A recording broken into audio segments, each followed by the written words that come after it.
या खुदा बहरे जनाब मुस्तफ़ा इमदाद कुन या रसूल अल्लाह अज़ बहरे खुदा इमदाद कुन या शफ़ी अल मुज़निबीन या रहमतन लिल आलमीन या अमान अल खाइफ़ीन या मुल्तजा इमदाद कुन.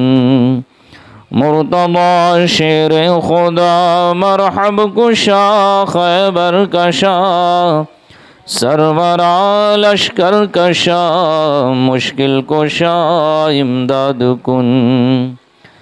या शहीद करबला या दाफ़े करबो बला गुलरुखा शहज़ादे गुलगुक़बा इमदाद कुन. क़ादिरियम नारे या गौसे आज़म मीज़नम दमज़ शाह बरकतुल्लाह क़ुतब आलम मीज़नम दमज़ शेख अहमद रज़ा ख़ां क़ुतब आलम मीज़नम दम्ज़ शेख अख्तर रज़ा खां कुतुब आलम मीज़नम। सैयदी सरकार आला हज़रत मुजद्दिदे दीनो मिल्लत अशाह इमाम अहमद रज़ा फ़ाज़िल बरेलवी नव्वरल्लाहु मरक़दहु क्या खूब इरशाद फरमाते हैं, क्या बात रज़ा उस चमनिस्ताने करम की, क्या बात रज़ा उस चमनिस्ताने करम की, ज़ुहरा है कली जिसमें हुसैन और हसन फूल। शाह अस्त हुसैन बादशाह अस्त हुसैन, दीन अस्त हुसैन दीन पना अस्त हुसैन, सरदाद नदाद दस्त दर दस्ते यजीद, हक्का के बिनाए ला इलाहा अस्त हुसैन, हक्का के बकाए ला इलाहा अस्त हुसैन। क़त्ल हुसैन अस्ल में मर्गे यजीद है, क़त्ल हुसैन असल में मर्गे यजीद है। इस्लाम ज़िंदा होता है हर करबला के बाद, इस्लाम ज़िंदा होता है हर करबला के बाद। अज़ीज़ान मिल्लत इस्लामिया रफ़ीक़ान गिरामी, अल्लाह तबारक व तआला कुरान मजीद फ़ुरक़ान हमीद में इरशाद फरमाता है, वला तक़ूलू लिमन युक़तलु फ़ी सबीलिल्लाहि अमवात, कि तुम उन्हें मुर्दा ना कहो जो अल्लाह की राह में कत्ल किए जाए, शहीद किए जाए। बल अहयाउं वलाकिन ला तशऊरून, बल्कि वो ज़िंदा है, वो ज़िंदा है। वलाकिन ला तशऊरून, और तुम्हें उनके ज़िंदगी का शुऊर नहीं है, तुम्हें शुऊर नहीं, तुम्हें पता नहीं उनकी ज़िंदगी का, तुम शुऊर नहीं रखते कि उनकी ज़िंदगी को समझ सको। अल्लाह तबारक व तआला ने ये शुहदा की फ़जीलत बयान की। क़यामत तक जितने भी लोग खुदा के राह में शहीद किए जाएंगे, सारे लोगों की ये फ़जीलत है, सारे शुहदा की ये फ़जीलत है कि वो ज़िंदा है और उनकी ज़िंदगी का शऊर, कोई इंसान उनकी ज़िंदगी किस तरह की है, कोई इंसान इसके बारे में शऊर नहीं रखता, समझ नहीं सकता। अभी आज जो यहूदो नसारा फ़लस्तीन पर जुल्म व बर्बरियत के पहाड़ तोड़े जा रहे हैं, सफ़ाकियत का मुजाहरा कर रहे हैं, और छोटे छोटे नौनिहाला ने इस्लाम को अपने बम बारूद और गोलियों का निशाना बनाकर शहीद कर रहे हैं, ये भी इस आयत के मुस्तहिक़ है। ये जो 2 लाख की तादाद में शुहदा हैं, वो सब के सब अल्लाह को प्यारे हो गए और इस दुनियावी क़ैद से आज़ाद होकर खुदा ताला ने उनको वो ज़िंदगी अता फ़रमाई है और वो नेमतें अता फ़रमाई है जिसका शऊर ना आप कर सकते हैं, ना इस धरती पर रहने वाला कोई इंसान और कोई जिन कर सकता है। अज़ीज़ान मिल्लत इस्लामिया, इस आयत करीमा को ये आयत करीमा जब नाजिल हुई तो इसका मफ़हूम समझने के लिए वही सहाबी रसूल जिनका नाम मैंने आपको याद कराया, यानी हज़रत अब्दुल्ला इब्ने मसऊद रज़ी अल्लाह ताला अन्हु, ये बारगाह रिसालत में हाज़िर हुए, अर्ज़ किए, या रसूल अल्लाह, इस आयत का क्या मतलब कि अल्लाह तबारक व तआला इरशाद फरमा रहा है, वला तक़ूलू लिमन युक़तलु फ़ी सबीलिल्लाहि अमवात बल अहयाउं वलाकिन ला तशऊरून, तुम उन्हें मुर्दा ना कहो जो अल्लाह की राह में कत्ल किए जाए, शहीद किए जाए, बल्कि वो ज़िंदा है और तुम्हें उनकी ज़िंदगी का शऊर नहीं। और एक जगह अल्लाह तबारक व तआला ने इरशाद फरमाया दूसरे मकाम पर, वला तहसबन्नल्लज़ीना क़ुतिलू फ़ी सबीलिल्लाहि अमवात, कि कोई सोच सकता था, समझ सकता था कि हमें मुर्दा कहना नहीं है, कहने की पाबंदी लगाई गई है, लेकिन हम उन्हें मुर्दा समझ तो सकते हैं, हम उन्हें मुर्दा सोच तो सकते हैं, हम बोलेंगे नहीं उन्हें मुर्दा, लेकिन समझेंगे यही कि वो मरकर मुर्दा हो गए हैं, मरकर मिट्टी में मिल गए हैं, उनकी ज़िंदगी ख़त्म हो गई है। तो खुदा ताला ने दूसरी जगह इरशाद फरमा दिया, वला तहसबन्नल्लज़ीना क़ुतिलू फ़ी सबीलिल्लाहि अमवात, जो अल्लाह की राह में कत्ल किए जाएं उन्हें मुर्दा गुमान भी ना करो। यहाँ सोचने पर पाबंदी लगा दी गई कि कहना तो कहना है, तुम सोच भी नहीं सकते कि जो खुदा की राह में कत्ल किए जाए वो मुर्दा है। बल अहयाउन इंदा रब्बिहिम युरज़क़ून, बल्कि वो जिंदा है और अपने रब के पास रिस्क दिए जाते हैं। हज़रत अब्दुल्ला इब्न मसूद नबी पाक सल्लल्लाहु अलैहि वसल्लम की बारगाह में हाजिर हुए। या रसूल अल्लाह, क्या माना है इस आयत का, क्या मफ़हूम है इस आयत का। हज़रत अब्दुल्ला इब्न मसूद कोई श्रीलंका के रहने वाले नहीं थे, कोई तमिल और कर्नाटक के रहने वाले नहीं थे कि कुंडुड़ बुंडुड़ बोलते थे और उनको अरबी समझ में ही नहीं आती थी। ना अफ्रीका के रहने वाले थे, ना यूरोप और अमेरिका और लंदन के रहने वाले थे। वो अरबी थे, अरबियुन नस्ल थे, फसहाए अरब में आपका शुमार होता था। ज़रा सोचे आप, वो अरबी दां होकर, अरबी जिनकी मादरी ज़बान है, जब आयत नाजिल हो रही है तो वो भी मफ़हूम पूछने नबी पाक सल्लल्लाहु अलैहि वसल्लम के पास जा रहे हैं। या रसूल अल्लाह, इसका मतलब क्या है। अब इसकी तशरीह नहीं कर सकता, वक्त चला जाएगा, बात बहुत बाकी है। बस आपको समझाना मकसूद ये है कि जो अपने से कुरान पढ़कर समझना चाहते हैं उनके लिए ये बहुत बड़ा दर्स है, दर्स इबरत है। क्या वो हज़रत अब्दुल्ला इब्न मसूद से बड़े हो गए हैं? क्या हज़रत अब्दुल्ला इब्न मसूद नहीं समझ सकते थे कि इसका मतलब क्या है? बच्चों को खामोश करा दे या फिर उनको घर भेज दे। क्या हज़रत अब्दुल्ला इब्न मसूद नहीं समझ सकते थे? वो क्यों हाजिर हुए?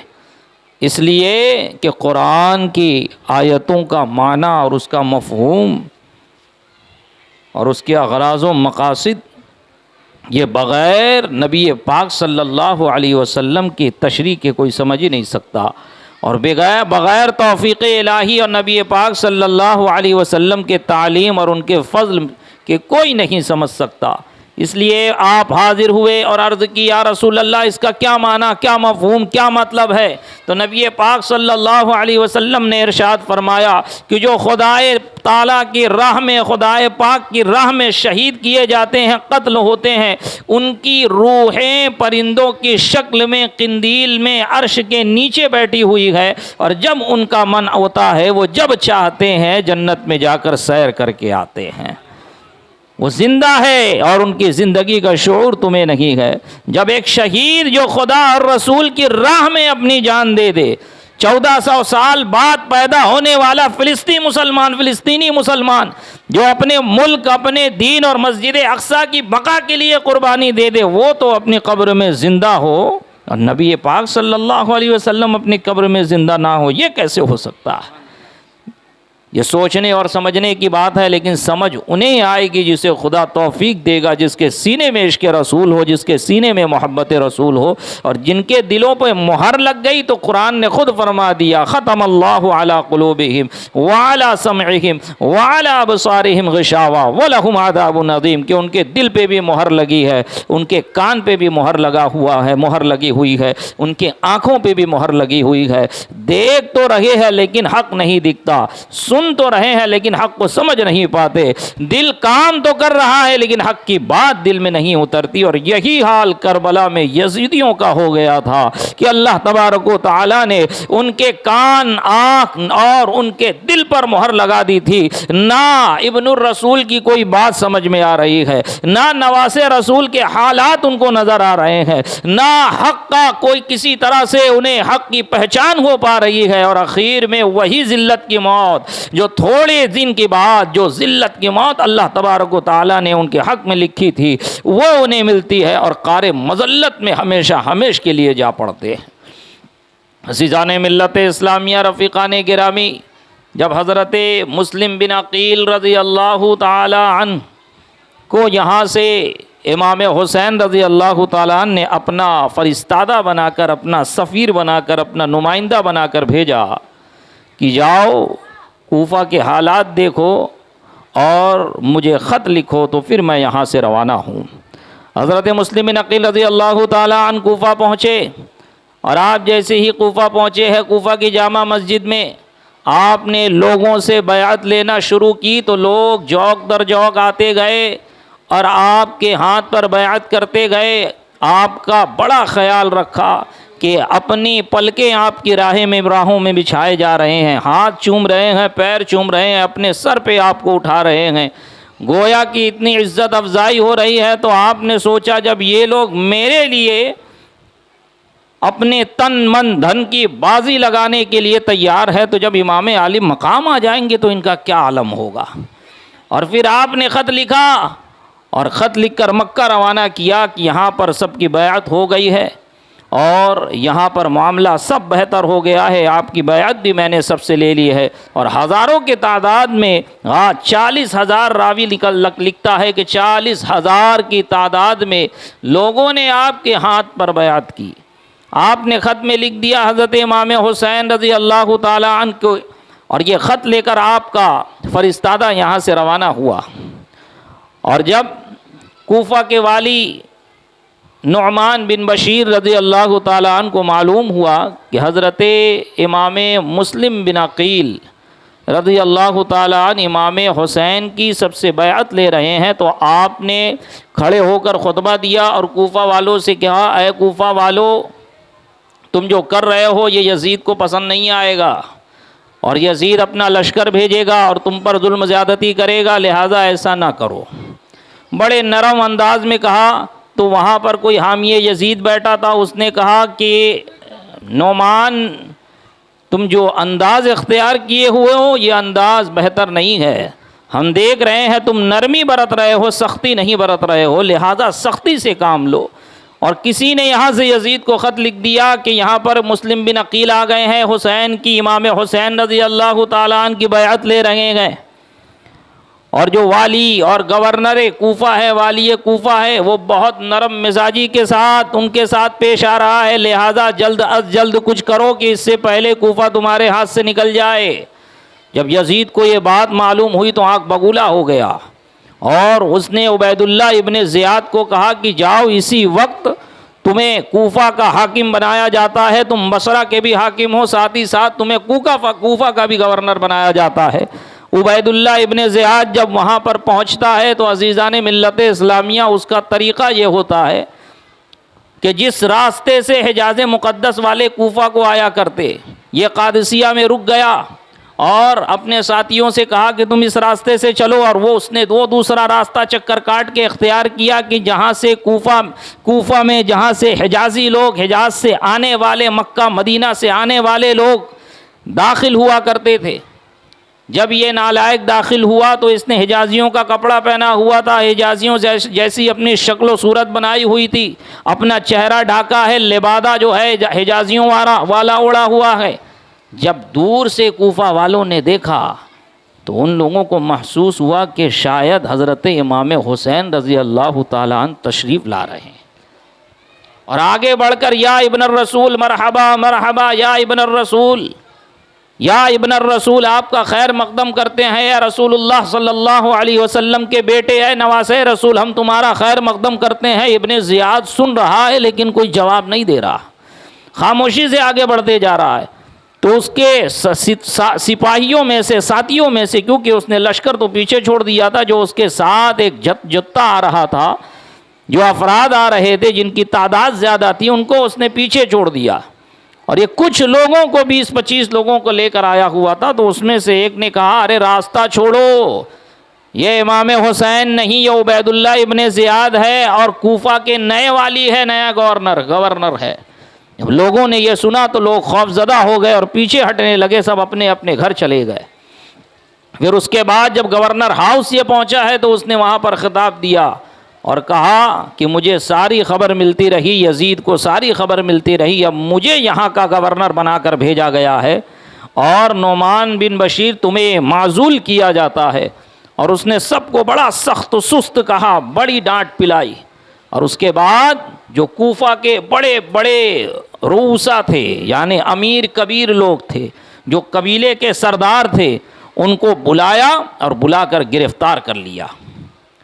जब ये ख़बर पूरे कूफ़ा में पहुंची कि इब्ने ज़ियाद को यहाँ पर भेज दिया गया है और इब्ने ज़ियाद ने अपना काम भी शुरू कर दिया है, तो कूफियों के दिल में, कूफ़ा वालों के दिल में खौफ बैठ गया, सब खौफज़दा हो गए। और हज़रत मुस्लिम बिन अक़ील ये मुख्तार बिन अबू उबैदा के घर में ठहरे हुए थे। जब इन्हें पता चला तो वहाँ से निकल गए, क्योंकि सारे लोग जान रहे थे कि मुस्लिम बिन अक़ील कहाँ ठहरे हुए हैं। तो उन्होंने भांप लिया कि अगर मैं यहाँ रहूँगा तो मेरे भी मेरे लिए भी ख़तरा है और जिसके यहाँ रुका हूँ उसके पूरे घर ख़ानदान के लिए ख़तरा है। तो आप वहाँ से फ़ौरन निकल कर एक मुहिब्बे अहले बैत हानी बिन उरवा के घर चले जाते हैं और हानी बिन उरवा आपको अपने घर के एक मखसूस कमरे में रखते हैं ताकि किसी को मालूम ना हो कि हज़रत इमाम मुस्लिम बिन अकील किसके घर और कहाँ पर रूपोश हो गए।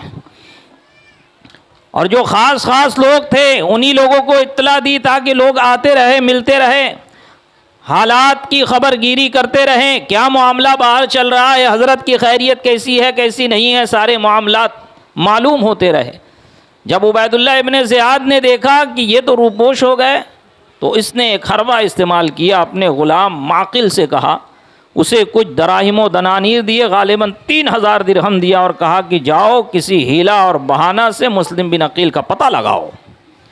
वो आया, पूरा शहर छान मारा, जब कहीं नहीं मिले तो आखिर में जाकर जामा मस्जिद में बैठ गया और जामा मस्जिद में आते जाते लोगों को देखता रहा। जब मगरिब की नमाज हो गई, इशा की नमाज हो गई, लोग सब अपने घर जा रहे हैं तो उसने देखा कि एक बुज़ुर्ग है जो मुस्लिम बिन औसजा है, वो बैठे हुए हैं, वो उठ के नहीं जा रहे हैं, तस्बीह व तहलील में इबादत में मसरूफ़ है।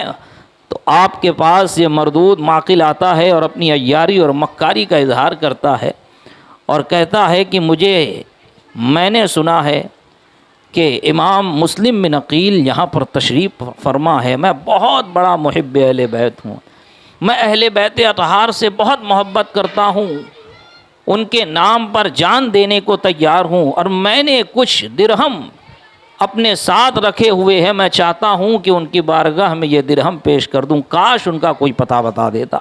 तो हज़रत मुस्लिम बिन औसजा कहते हैं, वो टालने लगते और वो कहते हैं कि इतने लोग यहाँ पर थे, तुम किसी से नहीं पूछते, मेरे पास क्या करने आए। तो उसने कहा कि आपके चेहरे से नूर टपक रहा है, आपके चेहरे से महसूस हो रहा है कि आप बहुत बड़े मुहिब्बे अहले बैत हैं और ऐसी जाल साजी की और इस तरह की मीठी मीठी गुफ्तगू की, मक्कारी और अय्यारी का मुजाहिरा किया कि हज़रत मुस्लिम बिन औसजा उसके जाल में आ गए और आपने उसको पता बता दिया कि ये हज़रत इमाम मुस्लिम हानी बिन उरवा के घर में छुपे, हानी बिन उरवा के घर में रूपोश है। अब ये वहाँ पर पहुँच गया। अब जब पहुँचा तो रोज़ाना आने जाने लगा, सबसे पहले पहुँच जाता, सबसे आखिर में निकलता कि कौन आ रहा है, मिल रहा है, क्या कर रहा है, सारी रिपोर्ट तैयार करके उबैदुल्लाह इब्ने ज़ियाद के पास उसने पहुँचा दी। उबैदुल्लाह इब्ने ज़ियाद और हानी बिन उरवा का ताल्लुक़ बड़ा अच्छा था, दोस्ताना ताल्लुक़ था, लेकिन जब से उबैदुल्लाह इब्ने ज़ियाद कूफ़ा का गवर्नर बना था तब से हानी बिन उरवा इससे मिलने नहीं आए। तो इसने बुला भेजा कि जाओ हानी बिन उरवा को बुला के लाओ। जब हानी बिन उरवा इसके सामने आए तो कहा, क्या बात है, बड़े दोस्ताना ताल्लुक़ होने के बावजूद तुम अभी तक मुझसे मिलने क्यों नहीं आए। तो हानी बिन उरवा तरह तरह के बहाने और हीला तलाश करके पेश करते रहे कि मामला ऐसा है, मामला ऐसा है। तो इब्ने ज़ियाद ने कहा कि चलो अब सच सच बताओ कि मुस्लिम बिन अकील कहाँ है। तो हानी बिन उरवा ने कहा, मुझे क्या पता वो कहाँ है, मैं कैसे जानूँ वो कहाँ है। बोले अच्छा, तुम्हें पता नहीं है कि मुस्लिम बिन अकील कहाँ है। बोले नहीं पता। बोले क्या तुमने मुस्लिम बिन अकील को घर में छुपा कर नहीं रखा। इतना कहने के बाद अपने ग़ुलाम माकिल को बुलाता है। जैसे ही ग़ुलाम माकिल पर हानी बिन उरवा की नज़र पड़ती है वो समझ जाते हैं ये तो हमेशा वहीं पर पड़ा रहता था, ये तो सबसे पहले आता था, सबसे आखिर में जाता था, इसे तो सब कुछ पता है। अब पता चला कि ये कोई मुहिब्बे अहले बैत नहीं, ये तो दगाबाज और जासूस है अब इब्ने ज़ियाद का। तो आपने कहा कि ऐसा है कि मैंने मुस्लिम बिन अकील को पनाह दी है, लेकिन मैं उन्हें तुम्हारे हवाले नहीं कर सकता, मैं अपने मेहमान के साथ इस तरह का रवैया अख्तियार नहीं कर सकता। तो इब्ने ज़ियाद ने कहा कि ऐसा नहीं हो सकता, तुम्हें उनको हमारे हवाले करना ही होगा। तो आपने कहा ठीक है, मैं ऐसा करता हूँ कि मुस्लिम बिन अकील को जाकर कहता हूँ कि आप मेरे घर से निकल जाए, आपको जहाँ जाना है चले जाए। जब वो बाहर निकले तो तुम्हें जो मामला करना है करो उनके साथ, लेकिन मैं अपने घर में उन पर तुम्हें क़ुव्वत पाने नहीं दूंगा, कब्ज़ा करने नहीं दूंगा। तो उसने कहा ऐसा कतई नहीं हो सकता। और उसके बाद थोड़ी सी बहस व मुबाहसे के बाद हानी बिन उरवा ने जैसे ही अपनी तलवार निकाली है तो इब्ने ज़ियाद ने कहा कि अब तुम्हें कोई मुझसे नहीं बचा सकता। उसने इशारा किया तो लोग डंडे और लाठी लेकर और नेज़े से हानी बिन उरवा पर उसके मुहाफिज हमला कर देते हैं, उन्हें ज़ख्मी कर देते हैं, इतना मारते हैं कि वो अधमरा हो जाते हैं, इतना मारते हैं कि अधमरा हो जाते हैं। गवर्नर हाउस के बाहर ये खबर फैल जाती है कि हानी बिन उरवा को मार मार कर शहीद कर दिया गया। आपके कबीले वाले और आपके बरादर निस्बती चंद हजार लोगों को लेकर, जो सारे आपके कबीले से ताल्लुक़ रखते हैं, सबको लेकर आ जाते हैं गवर्नर हाउस का मुहासरा कर लेते हैं। और गवर्नर हाउस का मुहासरा करने के बाद वो कहते हैं कि हानी बिन उरवा को छोड़ दिया जाए, हानी बिन उरवा को शहीद कर दिया गया है, हम उसका बदला लेने आए। कूफा के काजी शुरह उस वक्त वहाँ पर मौजूद थे। उबैदुल्लाह इब्ने ज़ियाद ने कहा कि काजी शुरह तुम जाओ, गवर्नर हाउस की छत पर खड़े हो और हानी बिन उरवा के कबीले वालों को तसल्ली दिलाओ कि हानी ज़िंदा है, मैं उससे मिल कर आ रहा हूँ। जब काजी शुरह आगे बढ़ने लगे तो ये हानी बिन उरवा कहते हैं काजी शुरह से कि काजी साहब आप जाकर छत से इतनी आवाज़ लगा दीजिए कि अगर तुम अंदर आ जाओगे तो इब्ने ज़ियाद पर भी कब्ज़ा पा जाओगे और मुझे भी छुड़ा दोगे कि ये लोग मुझे ज़दो कोप किए जा रहे हैं। लेकिन इब्ने ज़ियाद जो मक्कार और अय्यार आदमी था, उसने काजी शुरह के साथ अपना एक आदमी लगा दिया कि देखो इससे ज़्यादा ये कुछ ना कहने पाए। और जैसे ही वो गवर्नर हाउस की छत पर आए हैं तो आप फ़कत इतना कहते हैं कि हानी बिन उरवा सही सलामत है, हानी बिन उरवा ज़िंदा है, उन्हें शहीद नहीं किया गया। सही सलामत नहीं, हानी बिन उरवा ज़िंदा है, उन्हें शहीद नहीं किया गया। जब ये सुनते हैं आपके कबीले वाले तो सब वापस हो जाते हैं। और जब ये ख़बर इमाम मुस्लिम तक पहुंचती है तो आप फ़ौरन अपने मोतक़िदीन को, जो 40,000 की तादाद जिनकी थी, उनको लेते हैं, बुलाते हैं और गवर्नर हाउस का मुहासरा कर लेते हैं। इब्ने ज़ियाद को मालूम होता है कि अब इमाम मुस्लिम बिन अकील आकर गवर्नर हाउस का इन्होंने मुहासरा कर लिया है और इनके साथ इनका पूरा 40,000 का लश्कर है। तो जो इब्ने ज़ियाद ने बड़े बड़े रऊसा और कबीले के सरदारों को कैद किया हुआ था, उन्हें बुलाता है और कहता है जाओ और छत पर खड़े होकर ऐलान कर दो कि जो जो यहाँ पर मुस्लिम बिन अकील का हामी बनकर आया है, अगर वो अपने घर नहीं गया तो तुम्हें भी कत्ल कर दिया जाएगा ऐ कबीला के सरदारों, और तुम्हारे घर वालों को भी नहीं छोड़ा जाएगा, और जो लोग इनके साथ आए हैं उन्हें भी नहीं छोड़ा जाएगा।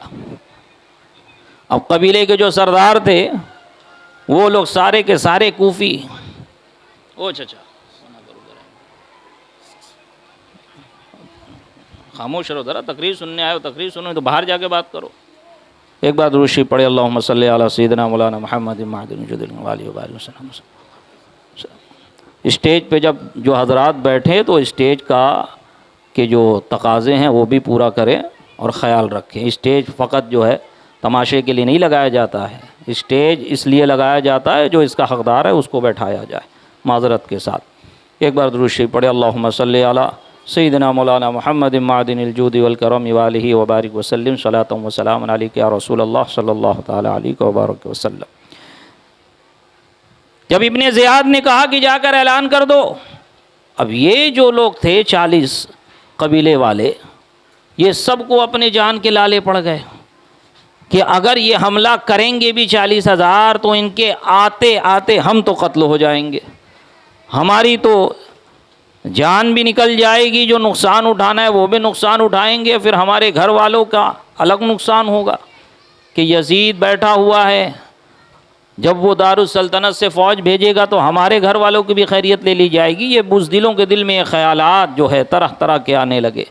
ये सब के सब आए और अपने कबीले वालों को करीब बुलाया, वो सब छत के करीब गए और कहा देखो मामला ऐसा है कि यजीद खलीफा हो गया है, उसके हाथ में ताकत है, क़ुव्वत है, इमाम हुसैन के हाथ में कुछ नहीं है, ना उनके हाथ में कोई सल्तनत है, ना वो खलीफा है, ना उनके हाथ में फ़ौज है, कुछ नहीं है। ऐसा करो कि मुस्लिम बिन अकील को छोड़ो और मुस्लिम बिन अकील से दूरी अख्तियार करो, वरना अगर तुम इनको नहीं छोड़ोगे तो हमें भी कत्ल कर दिया जाएगा, हमारे घर वालों को भी कत्ल कर दिया जाएगा, और तुम्हारे आते आते तो हम मरेंगे ही, और जब यजीद की फौज आएगी तो सबका सत्यानाश हो जाएगा। तो जब ऐसा कितना कहना था कि जिसको जहाँ से रास्ता मिलता गया वो एक एक करके वो 40,000 आखिर में 500 की तादाद रह गई। कहाँ 40,000, कहाँ 500, 39,500 कहाँ गए कुछ पता ही नहीं चला। जब इमाम मुस्लिम बिन अकील जामा मस्जिद में आए नमाज पढ़ाने के लिए, आप खड़े हुए, मगरिब का वक्त हुआ चाहता था।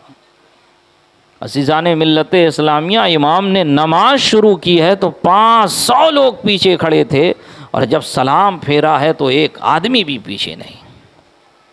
जब आप बाहर निकले के देखें अपने मुरीदीन जिनसे बैअत की हैं, जो मोतक़िदीन हैं, मुहिब्बीन हैं, उनके घर चला जाए तो सारे लोगों के दरवाजे बंद। वो कूफा कि जो कदम कदम पर अपनी पलकें बिछा रहा था, कदम कदम पर अपने हाथों पे ले रहा था, जो हाथ चूम रहा था, कभी पैर चूम रहा था, वो कूफा वाले अब दरवाज़ा बंद किए हुए हैं, देखने को तैयार नहीं है कि किस आलम में है इमाम मुस्लिम। अब हालत बेचारगी में इमाम मुस्लिम बिन अकील रज़ी अल्लाह ताला अन्हु गली कूचे में घूमते घूमते एक मकान की चौखट पे जाकर बैठ जाते हैं, और वो मकान तोआ नामी औरत का था। जब उसने देखा कि एक शख्स नौजवान मेरे चौखट पे आके बैठा हुआ है तो पूछा कि क्या काम है, तो कहा बहन क्या पानी मिलेगा? तो उसने कहा ठीक है मैं अभी पानी ला देती हूँ। वो अंदर गई घर के, फिर पानी ला के दी, आप पानी पिए, वो वापस चले गई। फिर थोड़े देर बाद आती है, क्या देखती है कि अभी भी बैठे हुए हैं, तो अब कहती है कि क्या मामला है, मैं देख रही हूँ तुम यही बैठे हुए हो, कहीं जा नहीं रहे हो, कौन हो तुम? तो हज़रत इमाम मुस्लिम कहते हैं कि मैं मुस्लिम बिन अकील हूँ और मैं इमाम हुसैन रज़ी अल्लाह ताला अन्हु का फ़रिश्तादा हूँ, उनका नुमाइंदा हूँ, आपने मुझे भेजा था और इन लोगों ने मेरे हाथ पर बैअत की थी। तो उसे याद आता है, वो कहती है हाँ हाँ मैंने सुना था कि मुस्लिम बिन अकील यहाँ पर आए हुए हैं, सारे लोग आपके हाथ पर बैअत कर रहे हैं, अब क्या हुआ? तो मुस्लिम बिन अकील उन्हें मुख्तसर सा वाक़या बताते हैं कि मामला ऐसा ऐसा हो गया है। अब सब जो कूफा वाले हैं, जो मेरे हाथ पर बैअत कर रहे थे, जो मेरे ऊपर अपनी जान निछावर कर रहे थे, अब मामला ये है कि वो लोग मेरे ही खून के प्यासे हो गए। अब इब्ने ज़ियाद जब मेरे खून का प्यासा बन गया है तो अब कोई भी नहीं आ रहा है मुझे बचाने के लिए, सब ने अपने दरवाज़े मेरे ऊपर बंद कर दिए। अज़ीज़ाने मिल्लत इस्लामिया, रफ़ीक़ाने गिरामी, जब वो औरत सुनती है तो खुश हो जाती है और कहती है कि नबी पाक साहिब औलाद सल्लल्लाहु अलैहि वसल्लम के घर का एक फ़र्जंद मेरे दरवाज़े पे बैठा हुआ है, इससे बड़ी मेरे लिए खुशी की बात और क्या होगी। वो फ़ौरन कहती है कि आप अंदर आ जाइए, मैं आपको अपने घर में ठहराऊंगी और किसी को पता नहीं लगने दूंगी। आप जब अंदर आते हैं तो वो तौआ नामी औरत अपने घर के एक कमरे में आपको महफूज जगह पहुंचा देती है और आपकी खिदमत में लग जाती है। उस वक्त तो उसका बेटा वहाँ पर मौजूद नहीं था। जब बेटा आता है तो देखता है कि वालिदा हद से ज़्यादा उस कमरे में जा रही है, बाहर आ रही है, कभी खाना लेके जाती है, कभी पानी लेके जाती है, खाना लेके जाती है, फिर वापस आती है, क्या मामला है, वहाँ पे कौन है? जब पूछता है तो वालिदा टाल देती है। फिर 1-2 दिन गुजर गया, फिर जब जिद करने लगा तो बताई कि हमारे घर में मुस्लिम बिन अकील आए हुए हैं, ये नबी पाक सल्लल्लाहु अलैहि वसल्लम के ख़ानदान वाले हैं, घर वाले हैं, हमारी खुशबख्ती है कि हमें उनकी मेज़बानी करने का शर्फ हासिल हो रहा है। ये बच्चा इसका मोहम्मद बिन आशास के लड़के का दोस्त था, उसने फ़ौरन जाके उसके लड़के को बता दिया कि तुम्हारे वालिद जो यहाँ वहाँ ढूंढते फिर रहे हैं, वो मुस्लिम बिन अकील तो मेरे घर में छुपे हुए हैं और मेरी वालिदा उनकी बड़ी खातिरदारी कर रही है। और जैसे ही ये बात मोहम्मद बिन आशास के कान में पड़ती है, वो फ़ौरन एक लश्कर लेकर आ जाता है, एक छोटा सा दस्ता लेकर आता है। और जब घोड़ों की टापों की आवाज़ हज़रत मुस्लिम बिन अकील के कान में पड़ती है तो आप समझ जाते हैं कि मेरा पता किसी ने बता दिया है। आप फ़ौरन अंदर के कमरे से बाहर आ जाते हैं। अज़ीज़ाने मिल्लत इस्लामिया, बाहर से आवाज़ लगाई जाती है और कहा जाता है बाहर आ जाओ। आप कहते हैं कि मैं बाहर नहीं आने वाला। फिर उसके बाद वो लोग आपकी शान में और इमाम हुसैन की शान में गुस्ताखियाँ करना शुरू करते हैं तो आपसे बर्दाश्त नहीं होता है। और उसके बाद जब वो लोग घर में दाखिल होते हैं तो आप उनसे दो दो हाथापाई होती है, तलवारें दोनों तरफ से निकलती हैं। आखिर में इमाम मुस्लिम को कुछ ज़ख्म आ जाते हैं। उसके बाद इमाम मुस्लिम पलटकर ऐसा वार करते हैं कि वो सामने वाला ढेर हो जाता है। और मोहम्मद इब्ने अशास को ये पता लग जाता है कि ये अली का फर्जंद है, ये अली के घर का है, इसको अकेले हम सर कर ले जाए और इसको ज़ेर कर ले जाए, ये हो ही नहीं सकता है। तो वो कहता है कि ऐ मुस्लिम सुनो, हम तुम्हें अमान देते हैं। मुस्लिम सुनो, हम तुम्हें अमान देते हैं। तो हज़रत इमाम मुस्लिम बिन अकील रज़ी अल्लाह ताला अन्हु लड़ते लड़ते वो जवाब देते हैं और कहते हैं मुझे तुम लोगों पर भरोसा नहीं है। तुम कब दगा कर जाओ, कब दगा कर जाओ, कब धोखे दे बैठो। तुम कभी वादा वफा नहीं करते हो, तुम्हारे ऊपर, तुम लोगों पर मुझे भरोसा नहीं है। और उसके बाद वो लोग आग के गोले बनाकर घर में फेंकना शुरू करते हैं। घर दूसरे का है और इमाम मुस्लिम को ये लोग पकड़ने आए हैं। आप बाहर निकल आते हैं कि कहीं घर को मेरी वजह से नुकसान ना हो। और उसके बाद मोहम्मद बिन अशास कहता है कि देखें मुस्लिम बिन अकील, मैं कह रहा हूँ, मैं आया हूँ, मैं आपको अमान देता हूँ। और ये अमान देने का मतलब ये होता है, उस ज़माने में जंग में जिसको अमान दे दी जाती या मुस्लिम इलाक़े में जिसको अमान दे दी जाती तो अब उसकी जान को कोई ख़तरा लाहिक नहीं होता। उसे मुस्तामिन कहा जाता है। जो अमान तलब करे उसे अमान दे, जो अमान तलब करे उसे मुस्तामिन कहा जाता है। और जिसे अमान दे दी जाए या जो अमान तलब करे उसे अमान मिल जाए तो अब उसकी जान को कोई ख़तरा नहीं होता। तो मोहम्मद बिन अशास कहता है कि मैं तुम्हें अमान देता हूँ, तुम क्यों घबरा रहे हो? तो आप कहते हो मैं घबरा नहीं रहा हूँ, मुझे तुम लोगों पे भरोसा नहीं है। अज़ीज़ाने मिल्लत इस्लामिया, जब वो ज़ोर देता है तो आप मान जाते हैं। और फिर उसके बाद आपको घोड़े पे बैठाया जाता है, आप तलवार म्यान में डाल लिए हैं। जैसे ही आप चलते हैं तो आपकी तलवार छीन ली जाती है, म्यान से तलवार निकाल ली जाती है। आप कहते हैं कि ये पहली दगाबाजी की गई, ये पहला धोखा दिया गया। जब अमान दे दी गई तो तलवार लेने का क्या माना? जब अमान दे दी गई तो अब किसी को जान का ख़तरा नहीं होना चाहिए, ना तुम्हें मुझसे ख़तरा होना चाहिए, ना मुझे तुमसे ख़तरा होना चाहिए। तो ये तलवार छीनने का क्या माना? तलवार निकाल ली तुम लोगों ने, यानी कि पहली दगाबाजी कर दी, पहला धोखा दे दिया। अब जैसे ही ये तलवार निकाले हैं, आगे चले हैं कि इमाम मुस्लिम बिन अकील के आँखों से आंसू जारी हो गए।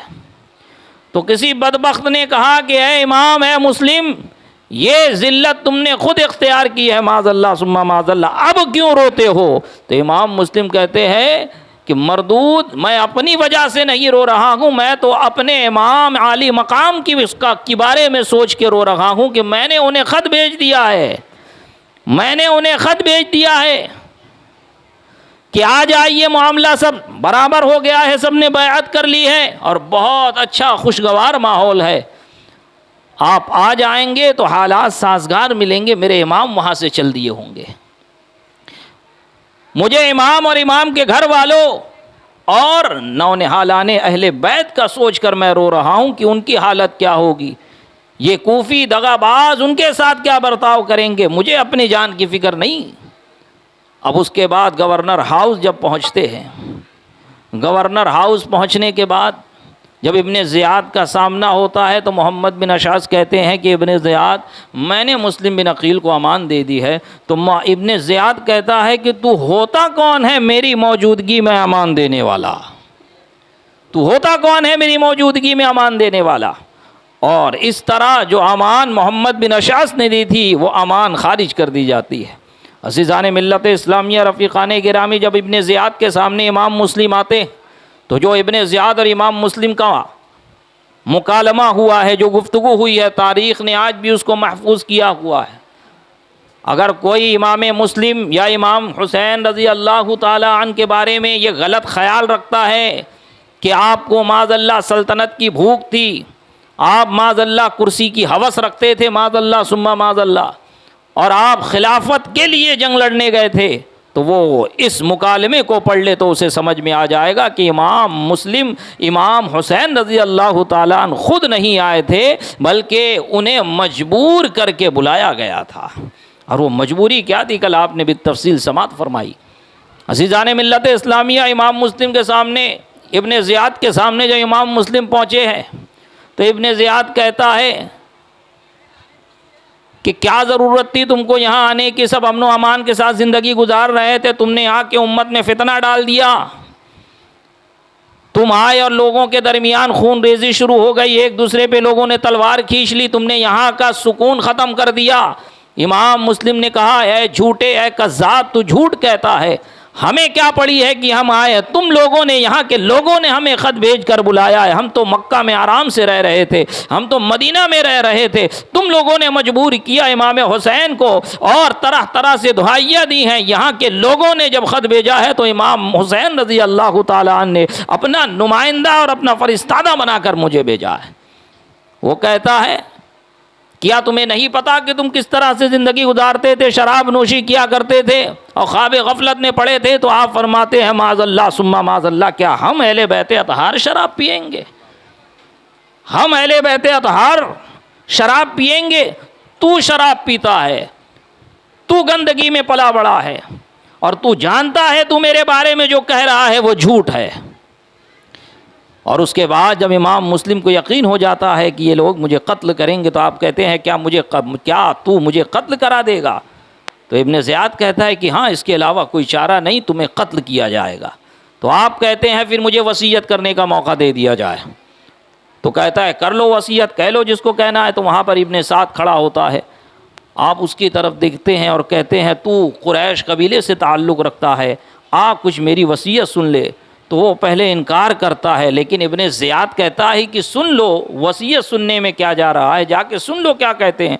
लेकिन जब वो इब्ने ज़ियाद इब्ने साद इमाम मुस्लिम के करीब जाता है तो ऐसा रास्ता इख्तियार करता है, ऐसी जगह खड़ा होता है कि वहाँ से इब्ने ज़ियाद भी देख रहा हो, ये इब्ने ज़ियाद को दिख भी रहे हों और इब्ने ज़ियाद इन लोगों की पूरी बात भी सुन रहा हो। वो भाई वीडियो बना रहे हैं क्या? वीडियो बना रहे हो आप? हाँ, तो मोबाइल से मत खेलो, तकरीर सुनो। एक बार दुरूद शरीफ पढ़े, अल्लाहुम्मा सल्ली अला सय्यिदिना मौलाना मुहम्मद मादिनिल जुद वल करम व आलिहि व बारिक व सल्लिम सलातन व सलामन अलैका या रसूल अल्लाह सल्लल्लाहु तआला अलैहि व बारक व सल्लम तस्लीमन दाइमन अबदा। अज़ीज़ान मिल्लत इस्लामिया, इमाम मुस्लिम ने इब्ने साद को वसीयत की कि सुनो कि मैं यहाँ पर आने के बाद एक शख्स से मैंने 700 दिरहम कर्ज़ लिए थे, तुम वो कर्ज़ उतार देना, और जब मुझे कत्ल कर दिया जाए, शहीद कर दिया जाए, तो मुझे इज़्ज़त के साथ दफन कर देना। और तीसरा ये कि इमाम हुसैन मक्के से निकल चुके होंगे, आप उन तक खबर पहुँचा दे कि मामला पलट गया है, बिसात पलट गई है, कूफा के हालात से आगाह कर देना और कहना कि जहाँ है वहीं से वापस चले जाए। अज़ीज़ान मिल्लत इस्लामिया, रफ़ीक़ान गिरामी, इब्ने ज़ियाद पूछता है क्या वसीयत की? तो इब्ने साद, जिसको राजदार बनाया गया, वसीयत इंसान उससे करता है जिसको ये समझ रहा हो कि ये मेरा अपना है। इसीलिए कहा था इब्ने साद तो कबीला कुरैश से ताल्लुक़ रखता है, क्योंकि बनी हाशिम में कबीला कुरैश से ताल्लुक़ रखते हैं। और हज़रत मुस्लिम बिन अक़ील ये हज़रत मौला अली करमल्लाहु ताला वजहुल करीम के भाई के बेटे हैं। अक़ील इब्ने अबी तालिब, अली इब्ने अबी तालिब और जाफ़र इब्ने अबी तालिब, ये तीनों भाई और ये तीनों मुसलमान हुए अल्हम्दुलिल्लाह। तो मुस्लिम बिन अक़ील ये हज़रत मौला अली करमल्लाहु ताला वजहुल करीम के भतीजे इमाम हुसैन के चचेरे भाई, और ये बनु हाशिम से, और बनु हाशिम ये कुरैश के कबीले की एक शाख।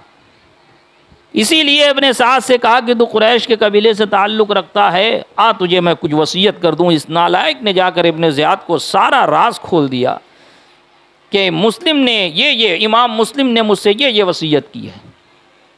तो इब्ने ज़ियाद खुद ताना मारते हुए कहता है कि तू भी कैसा राजदार है कि आके सारी बातें मेरे सामने खोल दिया।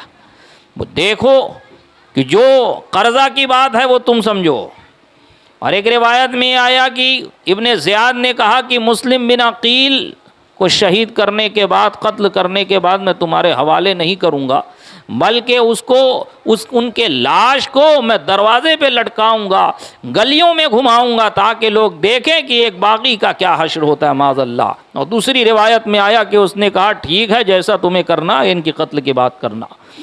और रही तीसरी बात कि हुसैन इब्ने अली रज़ियल्लाहु ताला अन्हु, तो अगर वो यहाँ का कस्द नहीं करेंगे, कूफा की तरफ नहीं आएंगे, तो हम उनको कुछ नहीं करेंगे, और अगर वो कूफा आ गए या इस तरफ उन्होंने इस तरफ रुख किया तो हम उनसे यजीद की बैअत लेंगे, वो बैअत नहीं करेंगे तो हम उनको और उनके साथ जितने हैं सबको कत्ल कर देंगे। अज़ीज़ान मिल्लत इस्लामिया, उसके बाद मुस्लिम बिन अकील के लिए हुक्म दिया जाता है कि जाओ और गवर्नर किले के छत से फसील पर ले जाकर सारे लोगों के सामने इनको कत्ल कर दिया जाए। आप कलमा पढ़ते हैं, दुरूद शरीफ पढ़ते हुए आप जा रहे हैं, और मरदूद जिस जल्लाद को हुक्म दिया जाता है आपको किले के फसील पे लेकर आता है और आपको शहीद करके धड़ नीचे फेंक देता है। इन्ना लिल्लाहि व इन्ना इलैहि राजिऊन। इत्तेफाक देखे कि जिस दिन इमाम मुस्लिम को शहीद किया जा रहा है उसी दिन हज़रत इमाम हुसैन रज़ी अल्लाह ताला अन्हु मक्का से चल रहे हैं। जब मक्का से रवानगी के वक्त लोगों को मालूम हुआ कि वहाँ पे अजिल्लाए सहाबाए किराम मौजूद है, हज़रत अब्दुल्ला इब्ने अब्बास है, हज़रत अब्दुल्ला इब्ने ज़ुबैर है, हज़रत वाक़िद लैसी है, हज़रत जाबिर है रिज़वानुल्लाहि ताला अलैहिम अजमईन, हज़रत अब्दुल्ला बिन जाफ़र तैयार जो आपके बहनवी लगेंगे, हज़रत ज़ैनब रज़ी अल्लाह ताला अन्हा के शौहर जो औनो मोहम्मद के वालिद हैं, वो भी सब वहाँ मौजूद हैं। तो आपको मना कर रहे हैं कि ना जाइए, यहाँ से ना जाइए, लेकिन आप नहीं मानते, कहते हैं मुस्लिम का ख़त आ गया है, अब मैं जा रहा हूँ। और उसके बाद जो हाकिमे मक्का था वो भी मना करता है और वो कहता है कि रुक जाएं, जाने की कोई ज़रूरत नहीं है, लेकिन आप नहीं मानते, आप आगे बढ़े जा रहे हैं। जब आप मक्का से बाहर होने वाले होते हैं तो हाकिमे मक्का जो होता है वो एक छोटा सा दस्ता भेजता है और कहता है कि इमाम हुसैन को रोक लो, उन्हें ना जाने दो। जब वो आते हैं, जब वो दस्ता आता है और इमाम हुसैन के रफ़क़ा के सामने खड़ा होता है तो इमाम हुसैन कहते हैं और उनके रफ़क़ा कहते हैं हमें रोको ना, जहाँ हम जा रहे हैं हमें जाने दो। फिर बात आगे बढ़ती है और दोनों दस्ते में छोटी सी हाथापाई हो जाती है। और जब हज़रत अब्दुल्ला इब्न जाफ़र तैयार को मालूम होता है तो फ़ौरन आप अपने दोनों बच्चों के साथ ख़त भेजते हैं, औनो मोहम्मद के हाथ ख़त भेजते हैं। उसमें लिखते हैं कि आप जहाँ पर हैं वहीं रुक जाए, वहाँ से वापस आ जाए, नहीं तो वहीं रुक जाए, मैं आपके पास आ रहा हूँ। हज़रत इमाम हुसैन रज़ी अल्लाह ताला अन्हु को जब ख़त पहुँचता है तो आप वहीं रुक जाते हैं। हज़रत अब्दुल्ला आते हैं और कहते हैं कि ऐसा है कि मैं हाकिमे मक्का से आपके लिए अमान लिखा लेता हूँ, आप यहीं रुक जाए, यहाँ ना जाए। और एक मरतबा इरशाद फरमाया कि मैं यहाँ पर आपके लिए लोगों को मुहैया करता हूँ, आपके लिए फ़ज़ा बनाता हूँ, तैयार करता हूँ, आप यहाँ से ना जाए, यहीं रुके, आप क्यों जा रहे हैं।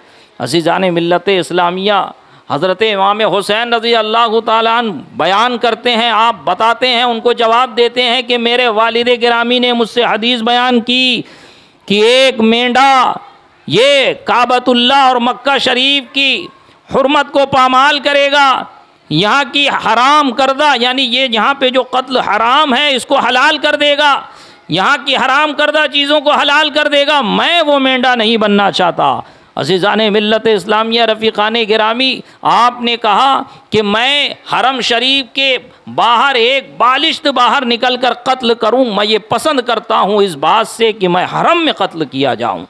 अज़ीज़ान मिल्लत इस्लामिया, रफ़ीक़ान गिरामी, फिर उसके बाद आगे बात जब बढ़ती है तो हज़रत अब्दुल्ला इब्ने जाफ़र तैयार कहते हैं कि क्या मामला है ऐ इमाम, क्या मामला है, क्यों तुम इतने बज़िद हो, क्या बात है, क्यों जाना चाह रहे हो उधर।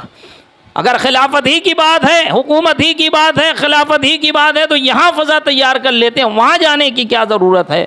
तो हज़रत इमाम हुसैन रज़ी अल्लाह ताला ने इरशाद फरमाते हैं कि मैंने ख्वाब में नाना हुजूर नबी पाक सल्लल्लाहु अलैहि वसल्लम को देखा है और आपने मुझसे कुछ वादा लिया है, मैं उस वादे को पूरा करने जा रहा हूँ। हज़रत अब्दुल्ला बिन जाफ़र तैयार कहते हैं कि वो वादा क्या है, वो बात क्या है? तो आप कहते हैं मैं वो वादा नहीं बता सकता, और जो हुक्म मुझे नबी पाक ने दिया है मैं उस पर अमल करते हुए मर जाना पसंद करूँगा, लेकिन उस राज को इफ्शा करना पसंद नहीं करता।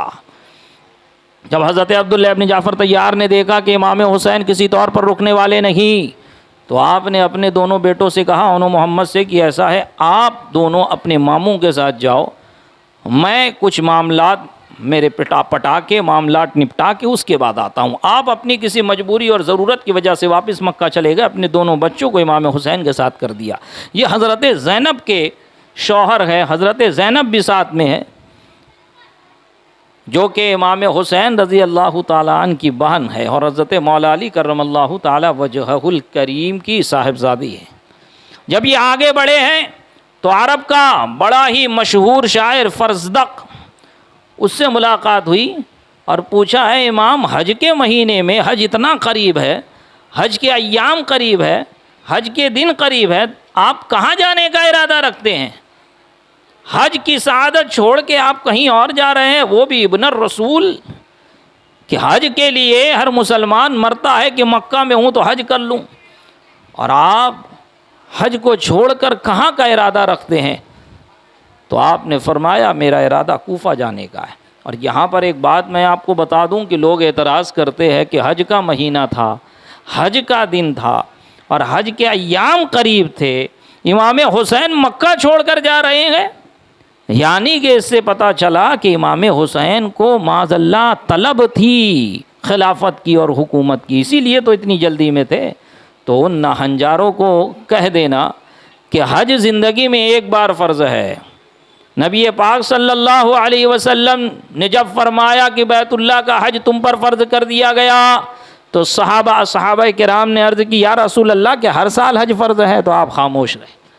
फिर अर्ज़ किया, या रसूल अल्लाह के हर साल हज फ़र्ज़ है? तो आप खामोश रहे। जब तीसरी बार पूछा तो आपने फरमाया, अगर मैं हाँ कह दूँ तो हर साल फ़र्ज़ हो जाएगा। ये इख्तियार मुस्तफ़ा है कि अल्लाह तबारक व तआला ने आपको ये इख्तियार दिया है। इसीलिए हमारे उलमा फरमाते हैं, और कुरान व हदीस से ये बात वाज़ेह है कि नबी पाक सल्लल्लाहु अलैहि वसल्लम नबी पाक सल्लल्लाहु अलैहि वसल्लम कानून दा नहीं है, कानून साज है। आप कानून जानने वाले नहीं बल्कि कानून बनाने वाले हैं। आप जो अपनी ज़बान से कह दे वही कानून हो जाता है।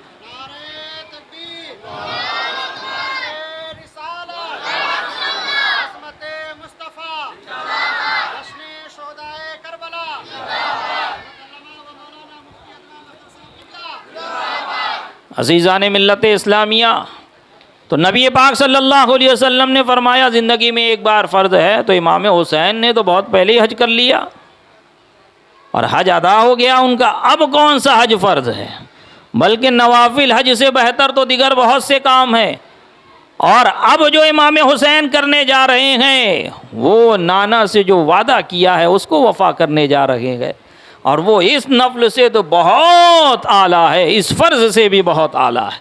तो लिहाजा को ये ना समझे कि फ़र्ज़ हज छोड़ के जा रहे हैं, नफली हज है ये, और नफल के मुकाबले में आप बहुत बड़ा काम करने जा रहे हैं, जो रहती दुनिया तक वो काम आपका याद किया जाएगा। और हर साल मुहर्रम की महफिल सजा कर हम उनको इसी तरह खिराज अक़ीदत पेश करते रहेंगे।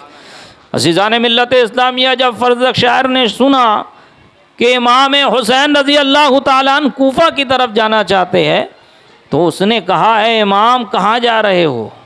वो कूफ़ी, उनका दिल आपके साथ है लेकिन तलवार यजीद के साथ, उनकी ज़बान, उनके अल्फाज आपके साथ है लेकिन ज़बान यजीद के साथ है।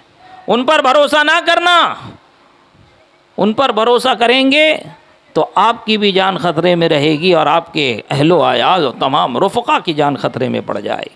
और जो रास्ते में मिलता जाता वो इससे आगाह करता जाता। इमाम हुसैन भी जान रहे हैं कि कूफ़ी ऐसा ही हैं, क्योंकि आपके वालिद के साथ भी उन्होंने यही किया, आपके भाई के साथ भी यही किया। लेकिन इमाम हुसैन रज़ी अल्लाह ताला अन्हु को जब इमाम मुस्लिम ने ख़त भेज दिया तो आपको इस बात का यकीन हो गया, और दूसरी बात ये कि अब आपके पास कोई जवाज़ नहीं वापस जाने का।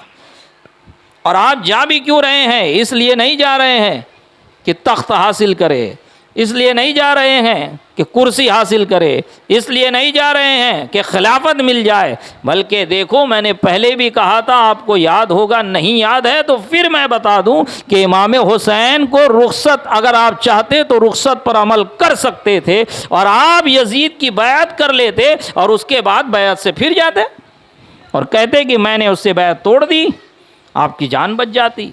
लेकिन आपने रुखसत पर अमल नहीं किया, इसलिए कि अगर आप रुखसत पर अमल कर लेते तो आज कोई भी अजीमत पर अमल नहीं करता।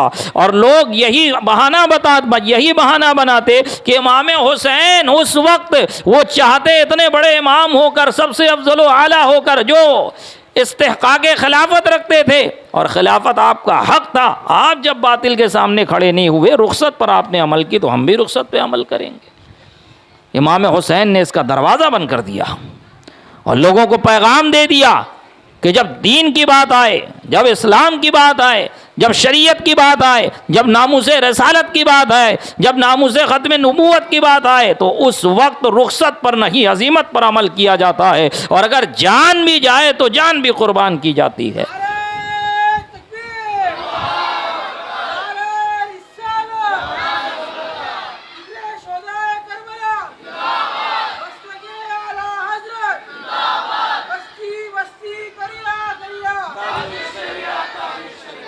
अज़ीज़ान मिल्लत इस्लामिया, रफ़ीक़ान गिरामी, बहुत लोग रास्ते में मिले, सब ने मना किया। और इमाम हुसैन रज़ी अल्लाह ताला अन्हु जब चले हैं यहाँ से, तो आपने एक कासिद को, एक पैगंबर को भेजा कि जाओ और जाकर इमाम मुस्लिम को बता दो कि हम यहाँ से निकल गए। और जब आप आगे बढ़े हैं, कूफा के करीब पहुँचे हैं, तो एक दस्ता पहले से इब्ने ज़ियाद ने एक मुख्तसर सा लश्कर बैठा रखा था, एक दस्ता भेज रखा था कि अगर इमाम हुसैन आए तो फ़ौरन उनको यहीं रोक लेना। और जब आपका पैगंबर वहाँ तक पहुँचता है तो फ़ौरन उसको पकड़ के इब्ने ज़ियाद के हवाले कर दिया जाता है। और जब उन्हें मालूम होता है कि कूफियों ने इमाम मुस्लिम को शहीद कर दिया, इमाम मुस्लिम के साथ इन लोगों ने दगाबाजियाँ की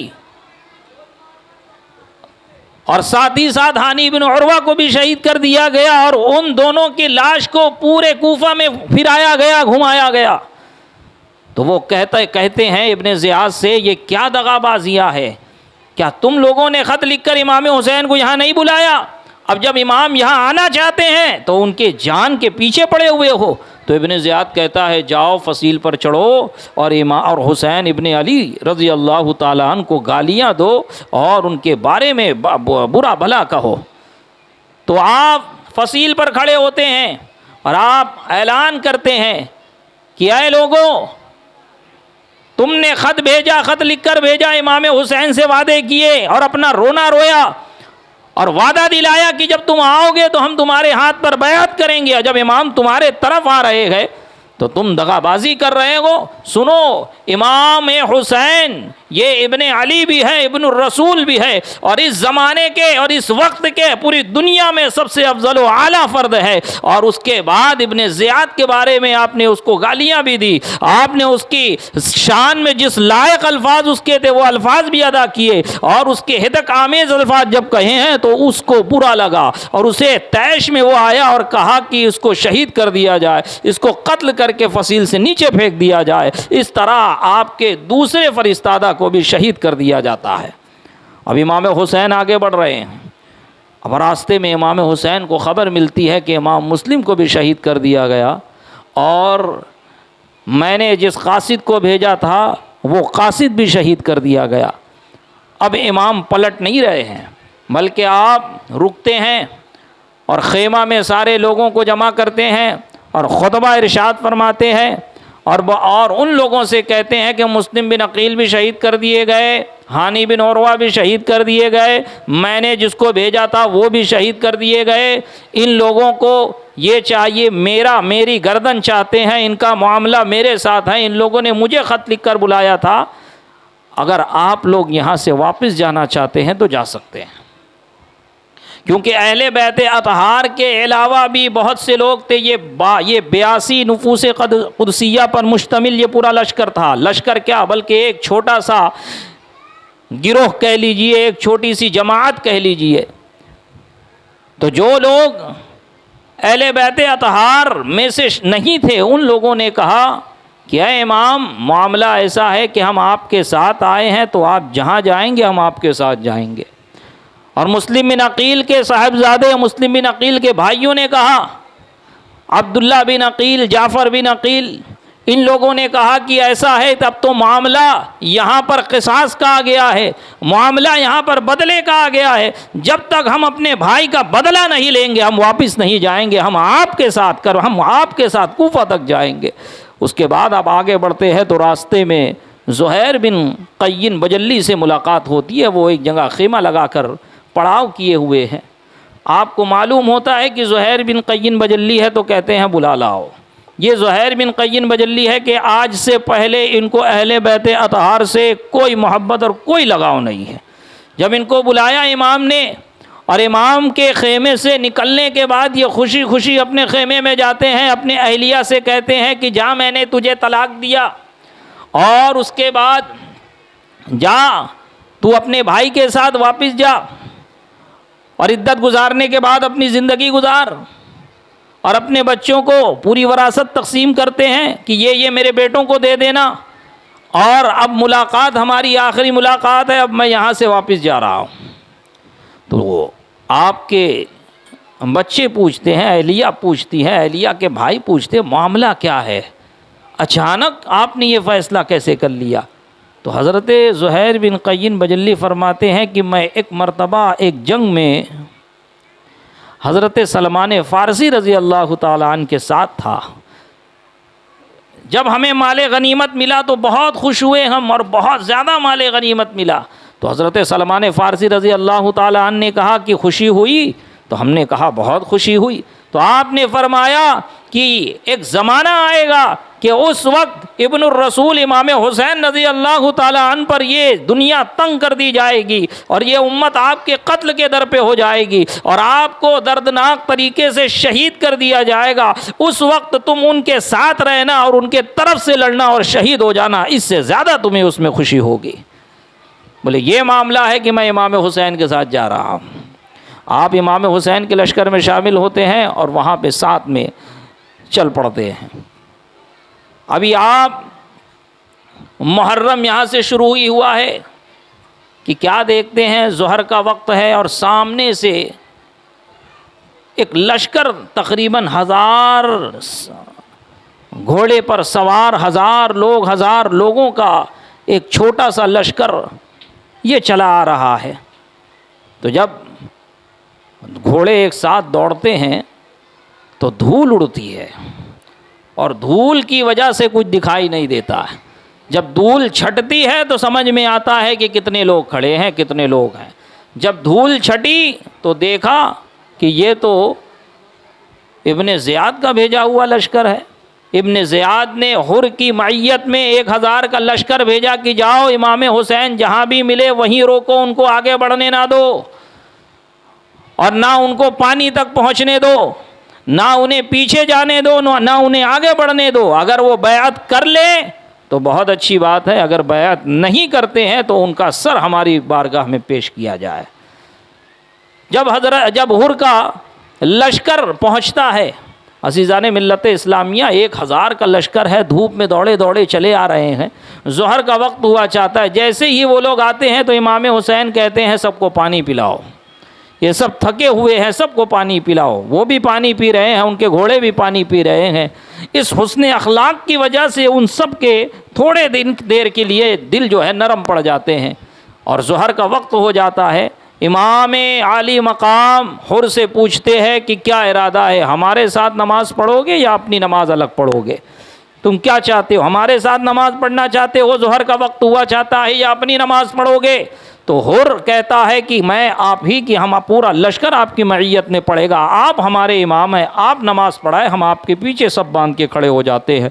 अज़ीज़ान मिल्लत इस्लामिया ज़ोहर की नमाज़ पढ़ ली गई। अब हुर से बात हो रही है तो हुर कहता है कि मुझे इसलिए भेजा गया है कि मैं आपको रोकूं, ना आपको आगे जाने दूं, ना आपको पीछे जाने दूं, और ना ही आपको किसी और तरफ निकलने, ना ही आपको आगे जाने दूं ना पीछे जाने दूं, बल्कि आप पर लाजिम है कि बैअत कर लो यजीद से या फिर आप से जंग की जाए। तो आपने फरमाया अगर यजीद से बैअत ही करनी थी तो मक्का से इतनी दूर चलकर आता मैं? मक्का से इतनी दूर चलकर आने की ज़रूरत क्या थी? मैं यजीद से बैअत नहीं करने वाला। आज भी मेरा वही मौक़िफ़ है और आज भी मैं यही कहता हूँ। तो वो कहते हैं कि फिर हम आपकी और हमारी लड़ाई होगी। तो इमाम फरमाते हैं कि मैं लड़ने के लिए भी नहीं आया। तो हुर कहते हैं कि ऐसा तो हो ही नहीं सकता कि आप बैअत भी ना करें और लड़ाई भी ना हो। तो इमाम कहते हैं कि ऐसा है कि हमें कूफा जाने दें, कि हम कूफा जाएं या यजीद के पास जाने दें, हम यजीद के पास जाएं और उससे अपना मामला तय कर लें। तो हुर कहते हैं कि मुझे किसी बात का हुक्म नहीं दिया गया, मैं आपकी कोई बात नहीं सुनने वाला। मुझे तो यही कहा गया है या तो आपको रोकूं, या आप अगर नहीं रुकते हैं, वापस जाना चाहते हैं तो आपको वापस भी जाने ना दूं, आपसे बैअत लूं, या फिर आपको कत्ल करके आपका सर उसकी बारगाह में पेश करूं। तो आपने फरमाया कि ऐसा तो हो नहीं सकता, ना तो मैं लड़ने आया हूं ना मैं बैअत कर सकता हूं। अच्छा ठीक है, तुम मुझे आगे नहीं जाने देते, पीछे नहीं जाने देते, तो ऐसा करो कि मैं वो रास्ता इख्तियार करता हूं। बल्कि हुर ने खुद अपने तरफ से ये पेशकश की कि ऐसा करें आप कि वो रास्ता इख्तियार करें जो ना वापस मक्का को जाए, ना मदीना को जाए, ना कूफा को जाए, बल्कि आप साइड से आगे बढ़ते रहे दूसरी तरफ और मैं भी आपके साथ साथ चलूं। जब ये लोग आगे बढ़ रहे थे और आगे बढ़ते गए, रात होती पड़ाव कर देते, फिर आगे बढ़ते, फिर सुबह हुई तो क्या देखा कि एक घुड़सवार दौड़ते दौड़ते अपना घोड़ा दौड़ाते हुए आ रहा है। सारा इमाम हुसैन का खेमा और खेमा के में रहने वाले उसी के तरफ देख रहे हैं, और वो इनके पास ना आके लश्कर यजीद के पास चला जाता है। वो इब्ने ज़ियाद की तरफ से ख़त लेकर आता है। इब्ने ज़ियाद कहता है कि वो जहाँ हैं वहीं रोक दो, उन्हें पानी के करीब ना जाने दो, उन्हें भूखा रखो, प्यासा रखो। अगर वो बैत को तैयार है तो ठीक, वरना मैं लश्कर भेज रहा हूँ, उनके साथ जंग करो और जंग करने के बाद उन सब के सर मेरे पास पेश करो। अज़ीज़ान मिल्लत इस्लामिया, रफ़ीक़ान गिरामी, अब हुर के लश्कर में से कुछ लोग निकलकर, एक छोटा सा दस्ता निकलकर इमाम हुसैन का रास्ता रोककर खड़े हो जाता है और कहता है कि यहीं रुक जाओ, आगे ना बढ़ो, क्योंकि आगे नहर फुरात है। आप कहते हैं इस ज़मीन को क्या कहा जाता है? तो कोई कहता है कि ये करबला है। तो आप कहते हैं कि ये करबला नहीं, ये मौज़े करबो बला है, ये करब और बला की जगह है। यहीं पर हमारे ऊँट बैठेंगे, यहीं पर हमारे कजावे उतरेंगे और यहीं पर हमारे खेमे लगेंगे और यहीं पर हम शहीद किए जाएंगे। आप ये कहते हैं और सबको कहते हैं अपना अपना खेमा गाड़ो, यही हमारी फ़ाइनल डेस्टिनेशन है, यही हमारी आखिरी मंजिल है, और इसी के बारे में मुझे ख़बर दी गई है। अज़ीज़ान मिल्लत इस्लामिया, रफ़ीक़ान गिरामी, इब्ने ज़ियाद को जब मालूम होता है कि मामला ऐसा हो गया तो इब्ने साद, ये इब्ने साद कौन है? अम्र बिन इब्ने साद, जो हज़रत साद बिन अबी वक़ास का बेटा है, जो अशरा मुबशरा में से है, कि जिनको नबी पाक साहिब-ए-औलाद सल्लल्लाहु अलैहि वसल्लम ने जन्नत की बिशारत दी थी, और जंग उहद में जिन्होंने नबी पाक सल्लल्लाहु अलैहि वसल्लम को अपनी पीठ की तरफ कर लिया, और जो तीर आप पर आते उनको अपने जिस्म पर लेते और नबी पाक सल्लल्लाहु अलैहि वसल्लम एक एक करके तीर देते जाते। हज़रत साद वो तीर कुफ़ार की तरफ फेंकते जाते और नबी पाक सल्लल्लाहु अलैहि वसल्लम ने आपके बारे में उसी वक्त इरशाद फरमाया, है साद, तो आप पर, तुम पर मेरी माँ और बाप कुर्बान हो। अज़ीज़ान मिल्लत इस्लामिया, इतने मुअज़्ज़ज़ सहाबी का बेटा इब्ने साद, इब्ने साद हज़रत साद बिन अबी वक़ास का बेटा। अल मुख्तसर उसको ख़त मिलता है, वो पहले जाने से कतराता है, क्योंकि जब साद बिन अबी वक्कास का बेटा है तो वो भी जान रहे कि मैं किसके सामने जा रहा हूँ, मैं इमाम हुसैन से लड़ने जा रहा हूँ, नबी पाक सल्लल्लाहु अलैहि वसल्लम के बेटे से मुकाबला करने जा रहा हूँ।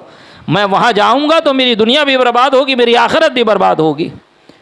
लेकिन जब इब्ने ज़ियाद ने ज़ोर दिया तो उसने कहा 1-2 दिन का मुझे मौका दे, फिर मैं आपको बताता हूँ।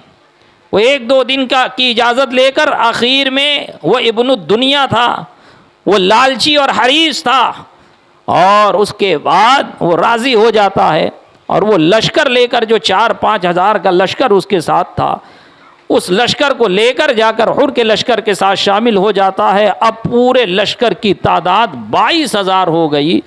सिर्फ 82 नुफूस कुदसिया है, जिनमें औरतें भी हैं, बच्चे भी हैं, मरीज़ भी हैं। उनके सामने 22,000 का लश्कर खड़ा है। 1 गुना, 2 गुना, 4 गुना, 10 गुना नहीं, बल्कि 100 गुना से भी ज़ायद का लश्कर है। यानी इब्ने ज़ियाद भी जान रहा है कि 100 गुना भी भेजूंगा तो ये भी उनका मुकाबला नहीं कर पाएंगे। सब के सब अहले बैत अतहार है, सब नबी पाक सल्लल्लाहु अलैहि वसल्लम से मुनासिबत रखने वाले औलादे अली, औलादे नबी हैं। इनसे 100 गुना ज़्यादा का लश्कर भी मुकाबला नहीं कर सकता, इसलिए 72 के मुकाबले में 22,000 भेजा। 72 के मुकाबले में 22,000। अब इब्ने ज़ियाद का भेजा हुआ इब्ने साद भी आ गया। अब इब्ने साद आकर रात में गुफ्तगू करता, मैं बहुत मुख्तसर बताता चल रहा हूँ आप, इसलिए कि मेरा एक मिजाज ये भी है कि मैं बहुत कम बात करता हूँ और कुछ बातें छोड़ देता हूँ होमवर्क के तौर पे। सारी बातें हम स्टेज ही से बयान करेंगे तो आप कहाँ पढ़ेंगे फिर, ताकि आपके अंदर भी दिलचस्पी पैदा हो, आपको महसूस होगा हज़रत ने ये नहीं बताया, हज़रत ने वो नहीं बताया, तो हज़रत ने जो नहीं बताया वो खुद जाके पढ़ लो। समझ में आई बात? हाँ, ये आते ही महीने इसलिए हैं ताकि हमारी दिलचस्पी इस तरफ बढ़े, ताकि हमारी नॉलेज में जहाँ इजाफ़ा हो, हमें असली तारीख़ मालूम हो, हमारी बुज़ुर्गों के अहवाल से वाक़फ़ियत हासिल हो। तो ये जलसे जुलूस इसलिए भी रखे जाते हैं और करे जाते हैं कि आपके अंदर भी बेदारी पैदा हो और आपको भी किसी राह पे लगाया जाए और आपकी तवज्जो भी किताबों की तरफ मबजूल की जाए, किताबों की तरफ की जाए। ये जो छोटे छोटे रिसाले लिखे जाते हैं ना, ये हमारे लिए और इमाम साहब के लिए नहीं लिखे जाते, ये आप लोगों के लिए लिखे जाते हैं। हम तो बड़ी किताब से भी पढ़ के समझ लेंगे, लेकिन आपके पास इतना कहाँ टाइम है कि अरबी की किताबें पढ़े, फतावे की किताबें पढ़े, फ़िक़्ह की किताब पढ़े, तवारीख़ की किताब पढ़े। इसलिए आपके लिए 100 सफ़ा, 200 सफ़ा, 250 सफ़ा, 50 सफ़ा की किताब लिख दी जाती है, ताकि हमारी आवाम तक जब ये पहुँचे तो आसान उर्दू में आप पढ़कर समझ सके। बल्कि आसान उर्दू के अब तो रोमन और हिंदी में भी किताबें मिल रही हैं। तो लिहाजा जो वाक़या रह जाए वो ख़ुद से पढ़ें या सुने और उसे याद रखें, और इसलिए हर साल सुने ताकि आपका ईमान ताज़ा हो और आपको मालूम हो कि इमाम हुसैन रज़ी अल्लाह ताला अन्हु का असल मिशन क्या है। अज़ीज़ान मिल्लत इस्लामी, आप देखें यहाँ पर इब्ने ज़ियाद इमाम हुसैन के पास आ गया और इमाम हुसैन से 20 सवार वहाँ से आए इब्ने ज़ियाद के साथ, 20 सवार यहाँ इमाम हुसैन के साथ आए। फिर दोनों तन्हाई में मिलते हैं। इमाम हुसैन के सामने इब्ने साद कहता है कि मुझे हुक्म दिया गया है कि ना आपको आगे जाने दूँ ना पीछे जाने दूँ, बल्कि आपके साथ ये मामला इख्तियार करूँ कि आप यजीद की बैत कर लें या फिर आपसे मुकाबला किया जाए। तो आपने कहा कि देखो ऐसा है कि मैं यहाँ पर नहीं आया हूँ, लोगों ने मुझे ख़त लिख लिख कर बुलाया है। मैं यहाँ पर ख़ुद से नहीं आया, ना मुझे कोई चाहत थी, ना मैं जंग करना चाहता हूँ। ऐसा है कि तुम मुझको यजीद तक पहुँचा दो और लगे तो मेरे साथ, हमारे साथ एक जत्था, एक लश्कर कर दो, एक दस्ता कर दो, हम सही सालिम, ताकि तुम देखो कि हम यजीद तक ही पहुँच रहे हैं, हम कूफा नहीं जाएंगे। मैं दमिश्क जाऊँ, यजीद से जाकर ख़ुद बैठ के बात करूँ, जैसा कि मेरे भाई इमाम हसन ने अमीर मुआविया से मामला किया था, मैं भी इसी तरह मामला कर लूँ। जब ये शर्त इब्ने साद सुनता है तो बोले बहुत अच्छी बात है, ये तो सुलह की तरफ आप कदम उठा रहे हैं, ये सुलह की तरफ आप कदम उठा रहे हैं। आप कहते हैं कि अगर ये भी कबूल नहीं है तो मुझे किसी तीसरी जगह निकल जाने दिया जाए, कुफ़ारों के इलाके में निकल जाने दिया जाए कि हम वहाँ जाकर रहेंगे और इस्लाम की तबलीग करेंगे, लोगों को दीन की दावत देंगे। तो वो कहता है कि मुझे आपकी बात पसंद आ रही है, मैं ये बात लिख कर इब्ने ज़ियाद को भेजता हूँ कि मेरे हाथ में कोई मामला नहीं, मेरे हाथ में इसका इख्तियार नहीं। इब्ने ज़ियाद को जब पहुँचती है ये बात, तो अव्वलन तो इब्ने ज़ियाद भी खुश हो जाता है कि बहुत अच्छी बात है, जब सुलह का मामला है तो इब्नुर रसूल के खून से अपना हाथ गंदा नहीं करना पड़ेगा। ठीक है, मान जाते हैं। लेकिन वहीं पर शिमर दिल जोशन बैठा होता है, वो कुत्ता कि नबी पाक सल्लल्लाहु अलैहि वसल्लम ने इरशाद फरमाया कि मैंने ख्वाब देखा कि एक चितकबरा कुत्ता मेरे खून, मेरे अहले बैत अतहार के खून में मुंह डाल रहा है। ये वही शमर दिल जोशन है कि जिसने हज़रत इमाम हुसैन रज़ी अल्लाह ताला अन्हु को करबला में शहीद किया और आपके सरे मुबारक को तने असजद से जुदा किया। अज़ीज़ान मिल्लत इस्लामिया, रफ़ीक़ान गिरामी, इब्ने ज़ियाद जैसे ही इसकी राय अभी बदलने वाली है कि शमर दिल जोशन कहता है कि इब्ने ज़ियाद क्या कर रहे हो, ये अभी हाथ आ गए हैं, यहीं इनका मामला निपटा दो। अगर ये निकल गए तुम्हारे हाथ से तो फिर तुम इनका मुकाबला भी नहीं कर पाओगे, ना कहीं पे इन्हें पा पाओगे। और मेरे पास सारी रिपोर्ट पहुंच रही है, लोग बता रहे हैं, मेरे जासूस बता रहे हैं कि इब्ने साद और इमाम हुसैन बैठकर अकेले में घंटों घंटों बातें किया करते हैं। ये तुम्हें धोखा दे रहा है, इसको ख़त भेजो और सख्ती इख्तियार करो। अब यहाँ पर इब्ने ज़ियाद का भी माइंड बदल गया, क्योंकि ये सब के सब थे तो दुनियादार ही ना, ये सब के सब थे हरीस ही ना, ये सब के सब थे लालची, और इनको कुछ नहीं पता कि इब्नुर रसूल का मकाम क्या है। तो ये सख्ती के साथ हुक्म भेजता है कि अगर या तो तुम उनकी बैअत लो, इमाम हुसैन से यजीद की बैअत लो, या फिर उनका सर हमारे पास पेश करो। हम सुन रहे हैं, हम तक सारी खबर पहुँच रही है कि रात रात में बैठकर इमाम हुसैन से बातें करते हो, तुम किसको धोखा देना चाह रहे हो। और ये खत खुद शिमर लेके जाता है, खुद शिमर दिल जोशन लेके जाता है। जब इब्ने साद ये ख़त पढ़ता है तो इब्ने साद जब ये ख़त पढ़ता है तो खुद कहता है कि शिमर तूने ये क्या किया, मामला अच्छे से तय हो रहा था, ये तेरी शरारत मालूम होती है। तो शिमर कहता है अगर तू ये काम नहीं कर सकता तो हट जा, मेरे को दे दे, मैं इसको इख्तियार करता हूँ, सिपह सालार मैं बन जाता हूँ, ये मामला अपने हाथ में ले लेता हूँ। लेकिन वो इब्न दुनिया इब्ने साद, अम्र बिन इब्ने साद, इतने बड़े सहाबी का बच्चा है, लेकिन देखो दुनियादारी जब आ गई तो उसके आंख पर पर्दा पड़ गया, उसके आंख पर पर्दा पड़ गया। वो कहता है कि कोई ज़रूरत नहीं है, जब ये काम मेरे सुपुर्द किया गया है तो मैं ही करूँगा।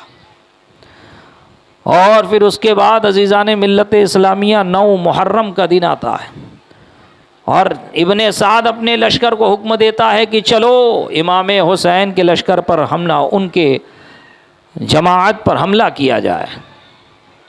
अब जैसे ही ये लोग आगे बढ़ते हैं और घोड़ों की एक साथ 22,000 लश्कर जब आगे बढ़ रहा है, प्यादे भी है, घोड़े भी है, कई हज़ार घोड़ों की टापों की जब आवाज़ आई है तो हज़रत ज़ैनब रज़ी अल्लाह ताला अन्हा घबरा कर उड़ जाती है और आप इमाम हुसैन को उठाती है और कहती है देखें ज़रा ये क्या मामला है, सारा लश्कर हमारी तरफ बढ़ते आ रहा है। इमाम हुसैन उस वक्त महवे ख्वाब थे, आप सो रहे थे, जैसे ही बेदार किया जाता है आप इरशाद फरमाते हैं कि अभी अभी मैंने नाना जान को ख्वाब में देखा है और आपने बिशारत दी है कि बहुत ही जल्द तुम हमारे पास आने वाले हो, बहुत ही जल्द तुम हमारे पास आने वाले। उतना सुनना था कि हज़रत ज़ैनब रज़ी अल्लाह ताला अन्हा की आँख से आंसू जारी हो जाते हैं, आप रोने लगते हैं। और उसके बाद इमाम हुसैन बाहर आते हैं, देखते हैं तो इब्ने साद पूरा लश्कर लेकर आया हुआ है और वो इसी वक्त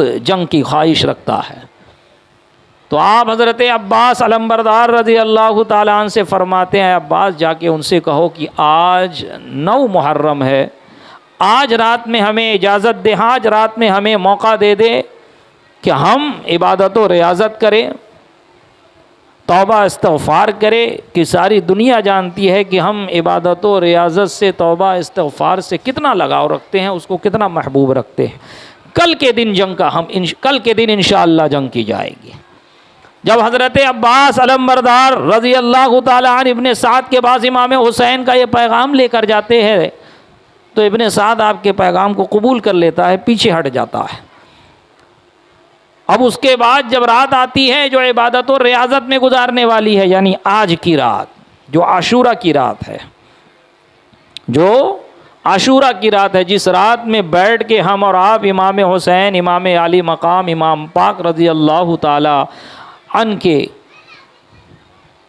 सवानह और उनके वाक़े करबला, वाक़े हायला, क़यामत सुगरा के वाक़यात सुनने के लिए बैठे हुए हैं। ये वही रात है अज़ीज़ान मिल्लत इस्लामिया। ये एक रात का वाक़या काफ़ी है हम सब की इस्लाह के लिए और हम सब के दिल की दुनिया बदलने के लिए, अगर हम इसे दिल के कान से सुने कि इमाम अली मकाम के सामने मौत खड़ी है। आपको बचपन से आपकी शहादत की खबर मशहूर है, सब जान रहे हैं। इमाम हुसैन को मालूम है कि करबला आज ये हमारी आखिरी रात है, कल शहीद हो जाना है, लेकिन आप पीछे नहीं हट रहे हैं। आपने कभी खुदाए ताला के बारगाह में हाथ उठाकर दुआ नहीं की कि मौला करीम मुझे इससे बचा ले। ना मौला अली करमल्लाहु ताला वजहुल करीम ने कभी दुआ की, ना हज़रत फ़ातिमतुज़ ज़हरा ने कभी दुआ की कि अब्बा जान मेरे हुसैन के लिए दुआ कर दीजिए कि जो वाक़या उनके साथ, जो हादसा उनके साथ होने वाला है वो टल जाए। उन्होंने क्यों दुआ नहीं की, उसकी एक मिसाल मैं दूँ कि आप खुद आते हैं या अपने बच्चों के लिए आते हैं और कहते हैं इमाम साहब दुआ कर दीजिए मेरे बच्चे का इम्तिहान है, इम्तिहान में पास हो जाए। ये दुआ कराते हैं ना, कि ये दुआ कराते हैं कि इमाम साहब दुआ कर दीजिए इम्तिहान टल जाए, कि इम्तिहान देने की नौबत भी ना आए और मेरे बच्चे को ऐसे ही कामयाबी मिल जाए। नहीं, बल्कि आप दुआ क्या कराते हैं कि दुआ करें कि इमाम साहब दुआ कर दीजिए, हज़रत दुआ कर दीजिए कि मेरा बच्चा इम्तिहान में पास हो जाए। अज़ीज़ान मिल्लत इस्लामिया, ये दारुल अमल है, ये दारुल इम्तिहान है। मुसलमान आप हुए हो तो इम्तिहान भी आप ही से लिया जाएगा, मुसलमान आप हुए हो तो आजमाइश भी आप ही से ली जाएगी, आप ही की आजमाइश की जाएगी। वलनबलुवन्नकुम, अल्लाह ताला ने फरमाया कि अल्लाह ने मौत व हयात को पैदा ही इसलिए किया है, अल्लज़ी खलक़ल मौत वल हयात लियब्लुवन्नकुम, कि तुम्हें आजमाया जाए, कि हम ज़रूर तुम्हें आजमाएंगे कि तुम में कौन कितने अच्छे अमल करता है। ये इम्तिहान है इमाम हुसैन का। और इमाम हुसैन का जब इम्तिहान है तो आप भी इम्तिहान के मैदान में आके पास की डिग्री लेकर गए और नाना की शरीयत की हिफाजत करके गए। अज़ीज़ान मिल्लत इस्लामिया, आपने सारे लोगों को जमा किया और कहा कि देखो ये 22,000 का लश्कर मेरे लिए आया है, इनको मुझसे मतलब है, ये मेरा सर चाहते हैं, ये मुझको कत्ल करना चाहते हैं। अगर ये मुझे कत्ल कर देंगे तो ये सुकून से बैठ जाएंगे और इनका जो मकसद है वो हल हो जाएगा, ये वापस चले जाएंगे। मैं चिराग बुझा देता हूँ, जिस जिसको जाना है वापस जाए, जिस जिसको जाना है वापस जाए, मैं चिराग बुझाने जा रहा हूँ। इमाम हुसैन फरमाते हैं कि जिस जिसको जाना है वापस जाए। हज़रत ज़ुहैर बिन क़य्यिन बजली खड़े होते हैं और कहते हैं ऐ इमाम, मैं एक मरतबा कत्ल किया जाऊं फिर मुझे ज़िंदगी दी जाए, फिर कत्ल किया जाऊं फिर ज़िंदगी दी जाए, यहाँ तक के 70,000 बार ऐसा हो तो मैं हर बार आपकी शान में और आपके कदमों में अपनी जान को कुर्बान करने में, शहादत हासिल करने में फ़ख्र महसूस करूँगा, लेकिन यहाँ से पलट कर नहीं जाऊँगा। मुस्लिम बिन औसजा खड़े होते हैं और अर्ज़ करते हैं ऐ इमाम, आप क्या कहते हैं कि इस आलम में हम आपको अकेले छोड़कर चले जाए, कि आपके सामने मौत खड़ी है, हम पहले मौत को गले लगाएंगे, उसके बाद कोई आप तक पहुंचेगा। ऐसा हो ही नहीं सकता कि हमारी जिस्मों में जान रहे और कोई आपको किसी तरह की कोई तकलीफ पहुंचा दे, हम मरेंगे। मुस्लिम बिन औसजा अगर कत्ल हो जाए, अल्लाह तबारक व तआला उसे फिर जिंदगी दे तो फिर आपके कदमों में कुर्बान कर देगा, अल्लाह उसे फिर जिंदगी दे तो फिर आपके कदमों में कुर्बान कर देगा। यहां तक के 70,000 हमारी जिंदगी हो तो अल्लाह तबारक व तआला से यही दुआ है कि मुस्लिम बिन औसजा आपके कदमों में कुर्बान हो जाए। अज़ीज़ान मिल्लत इस्लामिया, इस तरह के वलवला अंगेज लोगों ने जब जवाब दिए हैं और लोगों ने अपने जज्बात का इजहार किया कि इमाम हम आपको वापस छोड़कर नहीं जाने वाले, क्योंकि वो भी जान गए कि इस इम्तिहान में अगर कामयाब हो गए, बस थोड़ी सी मशक्क़त उठाना है, यहाँ पर अपनी शहर रग कटानी है, वहाँ पर हमेशा हमेश की ज़िंदगी इस्तिक़बाल के लिए खड़ी हुई है, वहाँ पर हमेशा हमेश की ज़िंदगी गुजारनी है। नबी पाक सल्लल्लाहु अलैहि वसल्लम के हाथ से जामे कौसर नसीब होगा। हज़रत इमाम अली मकाम हज़रत मौला अली करमल्लाहु ताला वजहुल करीम है, हज़रत इमाम हसन है, हज़रत फ़ातिमतुज़ ज़हरा हैं। इनके दिल को कितनी ठंडक पहुँचेगी अगर हम इनके कदमों पे कुर्बान हो जाए।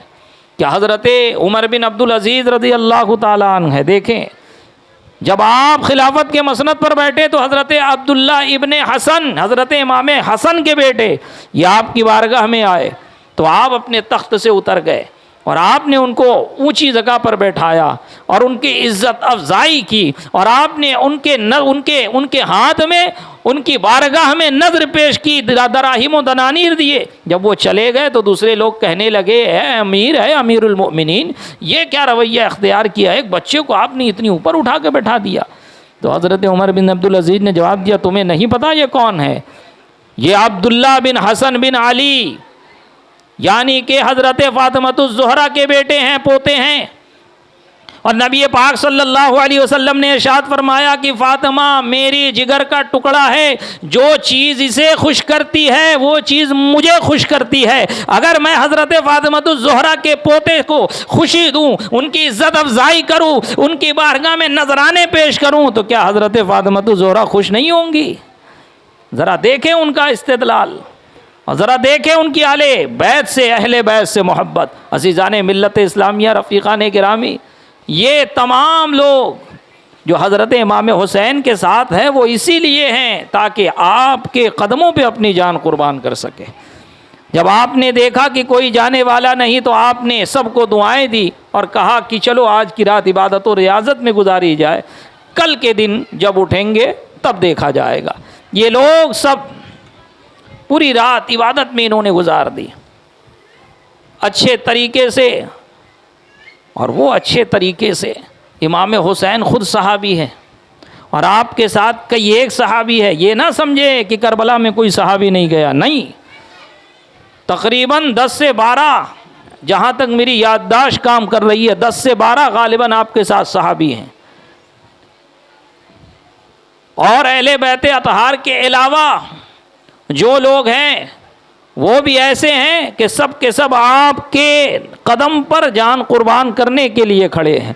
लोग कहते हैं कि सहाबी रसूल, सहाबा किराम जो उस वक्त मौजूद थे इमाम हुसैन का, उन्होंने साथ क्यों नहीं दिया? तो मैं कहता हूँ बनी हाशिम के और भी लोग तो थे, उन लोगों ने साथ क्यों नहीं दिया?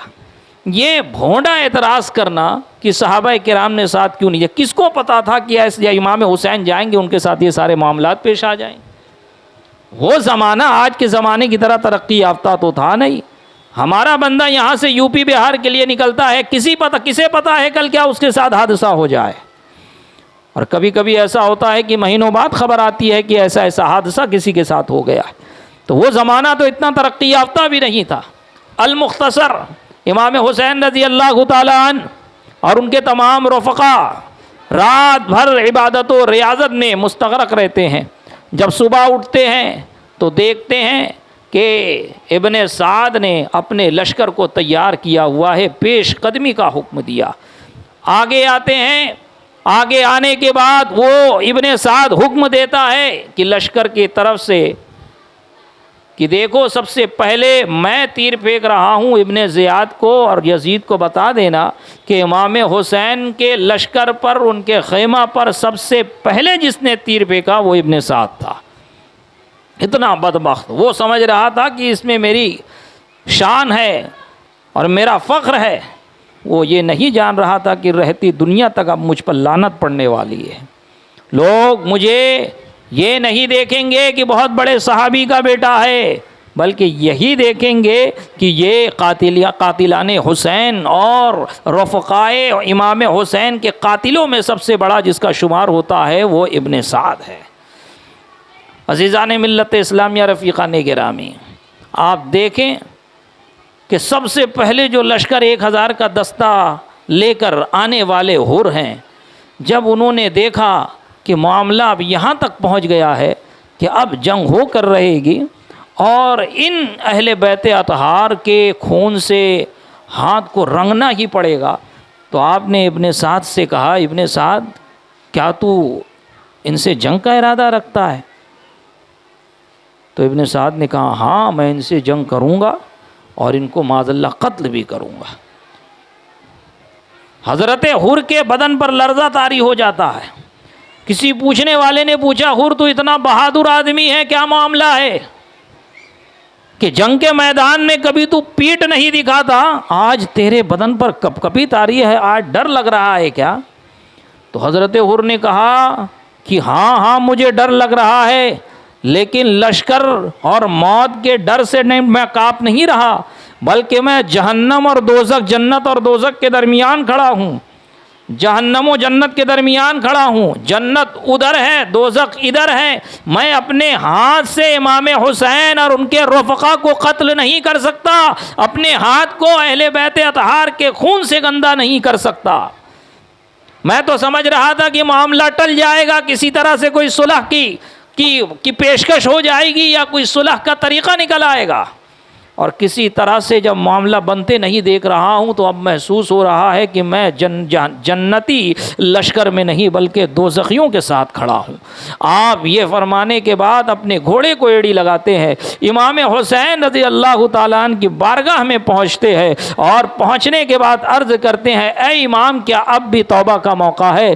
अगर मैं तौबा कर लूँ, अगर मैं ताइब हो जाऊँ और उनके लश्कर को छोड़ के आपके साथ मिल जाऊँ, तो क्या आपके नाना मुझे माफ़ कर देंगे? क्या कल बरोज़े क़यामत आपके नाना मेरी शफ़ाअत करेंगे? क्या कल बरोज़े क़यामत आप अपने नाना से मेरी शफ़ाअत कराएंगे? तो हज़रत इमाम हुसैन फरमाते हैं, हाँ हाँ, अगर तू लौट आए तो तेरी तौबा भी कबूल है, तू लौट आए तो तू जन्नती भी होगा, और इंशाअल्लाह तबारक व तआला कल बरोज़े क़यामत मेरे नाना तेरी शफ़ाअत भी करेंगे। अज़ीज़ाने मिल्लत इस्लामिया, रफ़ीक़ाने गिरामी, इमाम हुसैन ये फरमाने के बाद कहते हैं कि हुर उतरो, अब तुम घोड़े से उतर जाओ। तो हुर कहते हैं, नहीं इमाम, मेरा घोड़े से उतरना, मेरा घोड़े पे बैठना घोड़े से उतरने से ज़्यादा बेहतर है, मुझे घोड़े पे ही रहने दो। आप ये कहकर फिर एड़ लगाते हैं और आते हैं यजीदी लश्कर के सामने खड़े होते हैं और उनको मुखातब करके कहते हैं, ऐ यजीदी लश्करों, ऐ कूफियों, सुनो सुनो, क्या वो तुम नहीं हो जिसने इमाम हुसैन को ख़त देकर बुलाया था? क्या वो तुम नहीं हो जिसने इब्न रसूल को यहाँ बुलाया था? क्या तुम नहीं जानते कि इमाम हुसैन कौन है? क्या तुम नहीं जानते कि इमाम हुसैन का मर्तबा क्या है? क्या तुम नहीं जानते कि इमाम हुसैन नबी पाक सल्लल्लाहु अलैहि वसल्लम की औलाद है? क्या तुम इससे जंग करोगे? तो इब्न साद कहता है, हमारे ही लश्कर से भागा हुआ है, जरा इसको पत्थर मारो और भगाओ इसको यहाँ से। तो आप पर तीरों की बौछार कर दी जाती है।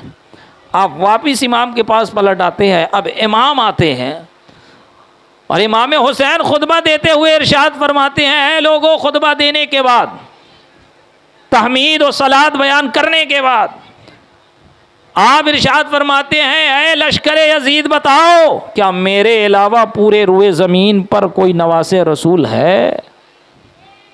क्या मैं इब्नुर रसूल नहीं हूँ? क्या मैं वो नहीं कि जिसके बारे में नबी पाक ने फरमाया, अल हसन वल हुसैन सैयदा शबाबा अहलिल जन्ना, कि ये मेरे नवासे, ये मेरे बेटे हुसैन व हसन, ये जन्नती नौजवानों के सरदार हैं। तो शिमर जिल जोशन उसके जवाब में एक तीर फेंकता है और कहता है कि ये सब माज़अल्लाह बकवास हमारे सामने ना की जाए। और जब आप देखते हैं कि इनके दिल पत्थर के हो गए हैं, इन पर कुछ असर नहीं करने वाला, तो आप वापस आ जाते हैं। अब यहाँ पर एक बात और कहता चलूँ कि नौजवान बच्चे भी बैठे हुए हैं, और जो बूढ़े हैं या बुज़ुर्ग हैं या बड़े हैं, उनके लिए भी कह दूँ कि बात जहन से निकल जाती है, या ये कि शैतान हमारे रग में जो खून दौड़ रहा है उससे भी तेज़ हमारे रगों में दौड़ता है। नबी पाक ने फरमाया कि शैतान तुम्हारे रगों में तुम्हारे खून के साथ दौड़ता है। अल्लाह ने फरमाया शैतान तुम्हारा खुला हुआ दुश्मन है। कहीं किसी को ये शक ना हो कि इमाम हुसैन के दिल में अब भी डर बैठा हुआ, इसलिए बार बार आ रहे हैं, कह रहे हैं ताकि मुझे नवासे रसूल समझ के ये लोग छोड़ दे। जैसे कोई भीख मांगता है ना, अरे मैं ये हूँ मुझे माफ़ कर दो, मैं वो हूँ मुझे माफ़ कर दो।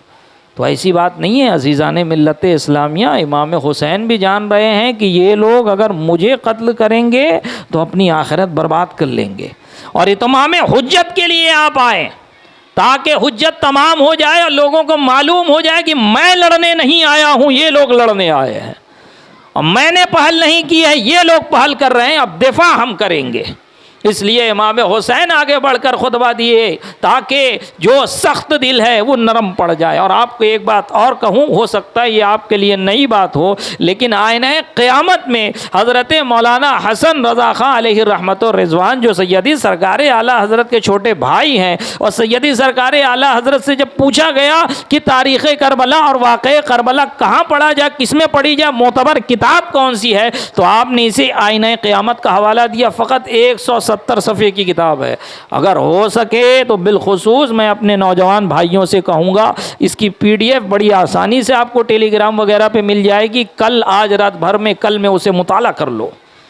उसमें आपने इरशाद फरमाया कि हज़रत हुर के अलावा भी बहुत से लोग ऐसे थे, 4-5 अशखास या जितने भी थे, जो वो लश्कर को छोड़ के इस तरफ आ गए थे और उन लोगों ने जामे शहादत नोश किया और इमाम हुसैन के कदमों पे अपने जान को कुर्बान कर दिया।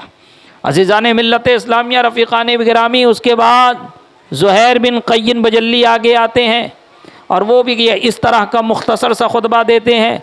फिर हबीब मज़हरी करके, हबीब मुज़हरी करके वो आगे आते हैं, हबीब इब्न मुज़हरी वो आगे आते हैं और उसके बाद वो भी मुख्तसर सा खुतबा देते हैं ताकि इनका दिल पिघल जाए, लेकिन वो किसी की बात नहीं मानते। अब यहाँ पर एक बात और आपको बताता चलूँ कि अहले बैत अतहार में जितने लोग हैं ये सब उस वक्त तक मैदान जंग में नहीं आए या इनको नहीं आने दिया गया जब तक के गैर अहले बैत गैर सैयद ज़िंदा थे। उन लोगों ने ये कहा, ज़ुहैर बिन क़य्यिन बजल्ली हो या हज़रत हुर हो या हज़रत अब्दुल्ला हो, मुस्लिम बिन औसजा हो, कि जब तक हमारे रग में खून दौड़ रहा है, हमारे बदन में जान दौड़ रही है, कोई भी हाशमी आगे नहीं आएगा, कोई भी हाशमी आगे नहीं आएगा। पहले हम मुकाबला करेंगे, पहले हम मरेंगे, जब हमारी लाश से ये गुजरेंगे उस वक्त आप तक पहुंचेंगे। अज़ीज़ाने मिल्लत इस्लामिया, तारीख़ शाहिद है, पूरी तारीख़ उठाकर पढ़ लीजिए, कहीं ये नहीं मिलेगा कि इन लोग कोई एक गैर और कोई एक गैर हाशमी बचा हो और इमाम हुसैन के औलाद में से, आपके भतीजों में से, आपके भांजों में से, आपके भाइयों में से कोई ज़ख्मी हो गया हो। ये 30-33 का जो इनका जत्था था, 30-35 या 40 के करीब ये लोग थे, ये लोग एक साथ उतरते मैदान में। जब वहाँ से तीरों की बौछार की जाती तो ये सब के सब घोड़े से उतर गए। एक रिवायत में आया कि घोड़े को तीर लग गई और इन लोगों ने घोड़े को छोड़ दिया। देखने वाले ने देखा कि जब हुर के घोड़े को तीर लगी तो हुर घोड़े से गिर के ऐसा लपके हैं जैसे कोई शेर उठकर हमला कर रहा है, और ये सब एक साथ बैठ जाते हैं और अपने आगे ढाल कर लेते हैं। ढाल लगाने की वजह यह है कि कोई तीर इनके ऊपर ना आए, ना कोई तीर इमाम हुसैन तक पहुँचे, ना कोई तीर इमाम हुसैन के किसी फर्जन तक पहुंचे, ना कोई तीर खैमा वालों तक पहुंचे। आपने देखा कि तमाम लोग मेरे लिए जान दे रखे गए तो लोग दौड़े दौड़े आते, जो ये गैर सय्यद है वो बारगाह में आते और उनके आंखों से आंसू जारी हो जाते। तो इमाम फरमाते, रो ना, बस थोड़ी देर की बात है, यहाँ तुम्हारी रूह तुम्हारे बदन से निकलेगी, नबी पाक तुम्हारे इस्तकबाल के लिए खड़े हैं। तो अर्ज करते, इमाम हम इसलिए नहीं रो रहे हैं कि हम प्यासे हैं, हम इसलिए नहीं रो रहे हैं कि हम मरने वाले हैं, हम इसलिए रो रहे हैं कि कहीं ऐसा ना हो कि हम जिंदा रह जाए और आपको कोई तकलीफ पहुंच जाए। जब हजरत मुस्लिम बिन औसजा आप पर इन यजीदियों ने हमला किया तो हजरत हबीब ने देखा कि मुस्लिम बिन औसजा इनकी गर्दन कटी है लेकिन अभी सांस चल रही है।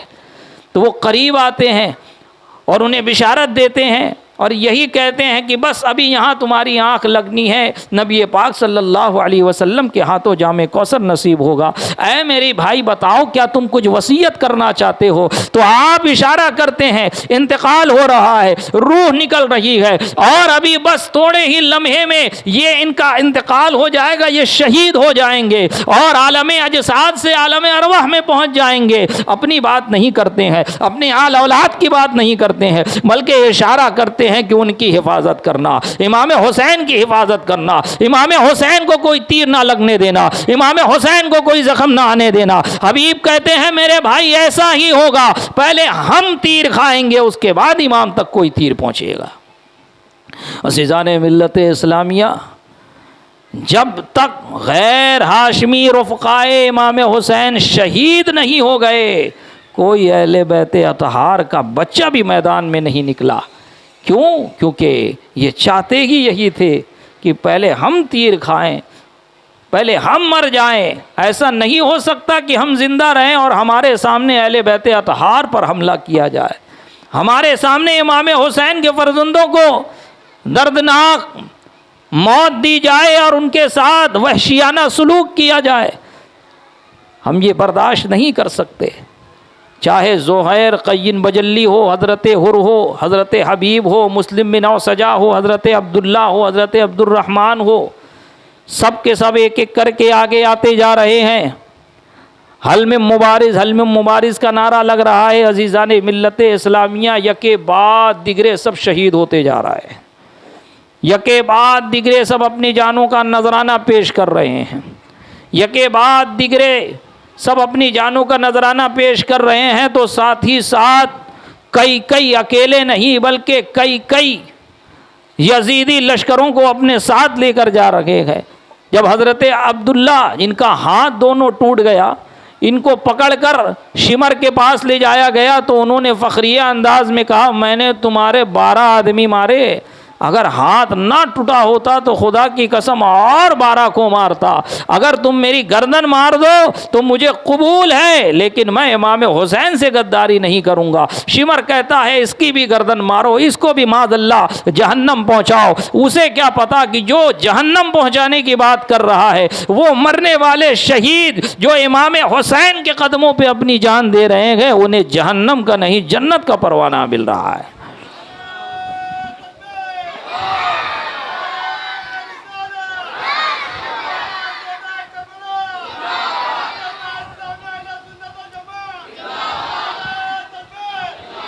अज़ीज़ान मिल्लत इस्लामिया, जब तमाम गैर हाशमी अपनी जान का नजराना पेश कर चुके तो अब खानवादे अहले बैत के नौजवान, बिलखुसूस मुस्लिम बिन अकील के भाई अब्दुल्ला बिन अकील, जाफ़र बिन अकील, ये दोनों तीनों इमाम हुसैन की बारगाह में हाजिर होते हैं, अर्ज़ करते हैं कि हमारे तमाम रुफ़क़ा एक एक करके शहीद होते जा रहे हैं, हमें भी इजाज़त दे है इमाम कि हम जाकर आपके कदमों पर अपनी जान निछावर करें। अज़ीज़ान मिल्लत इस्लामिया, रफ़ीक़ान गिरामी, अब अहले बैत अतहार सब अपनी जानों का नजराना लिए खड़े हैं। कोई इमाम हुसैन को जाने नहीं दे रहे हैं, और इसलिए नहीं जाने दे रहे हैं ताकि इमाम हुसैन पर अपनी जान निछावर कर सके। हज़रत ज़ैनब है, वो भी अपने बच्चों को लिए खड़ी हैं, औनो मोहम्मद को। हज़रत कासिम है, हज़रत अली अकबर है, हज़रत कासिम के दूसरे भाई है, इमाम हसन के बेटे हैं, वो भी खड़े हैं। सब अपने अपनी जानों का नजराना पेश कर रहे हैं और सब की जानों का नजराना अल्लाह तबारक व तआला ने कबूल फरमाया और उन्हें जन्नत अता फरमाई। इंशाअल्लाह कल अहले बैत अतहार से और इमाम हुसैन की शहादत से मुताल्लिक़ सुबह में ख़िताब होगा। आप तमामी हज़रात 10 बजे तक आने की कोशिश करें कि 10 बजे जलसा शुरू हो जाएगा और इंशाअल्लाह जैसे ही मौका मिलेगा तकरीर शुरू होगी। 12:30 तक प्रोग्राम का अख्तिताम होगा, जैसा कि आपने सुना, क्योंकि मुझे भी जाना है और मेरी मस्जिद में भी प्रोग्राम है। नमाज का भी अहतमाम किया जाएगा, दुआ का भी अहतमाम किया जाएगा और इसाले सवाब का भी इंशाअल्लाह अहतमाम किया जाएगा। तो लिहाजा आप कल जल्द अज जल्द सुबह आने की कोशिश करें और फिर 12वीं की शब में यानी जुमरात के रोज़ गुजार के जो रात आएगी शब जुमा में इंशाअल्लाह तबारक व तआला माँ बाद करबला क्या वाक़या हुआ वो भी मुख्तसर अंदाज में पेश करने की आपके सामने कोशिश करूँगा। अल्लाह तबारक व तआला की बारगाह में दुआ है मौला करीम हमारी इस छोटी से खराज अक़ीदत को अपनी बारगाह में कबूलियत का दर्जा अता फ़रमाए।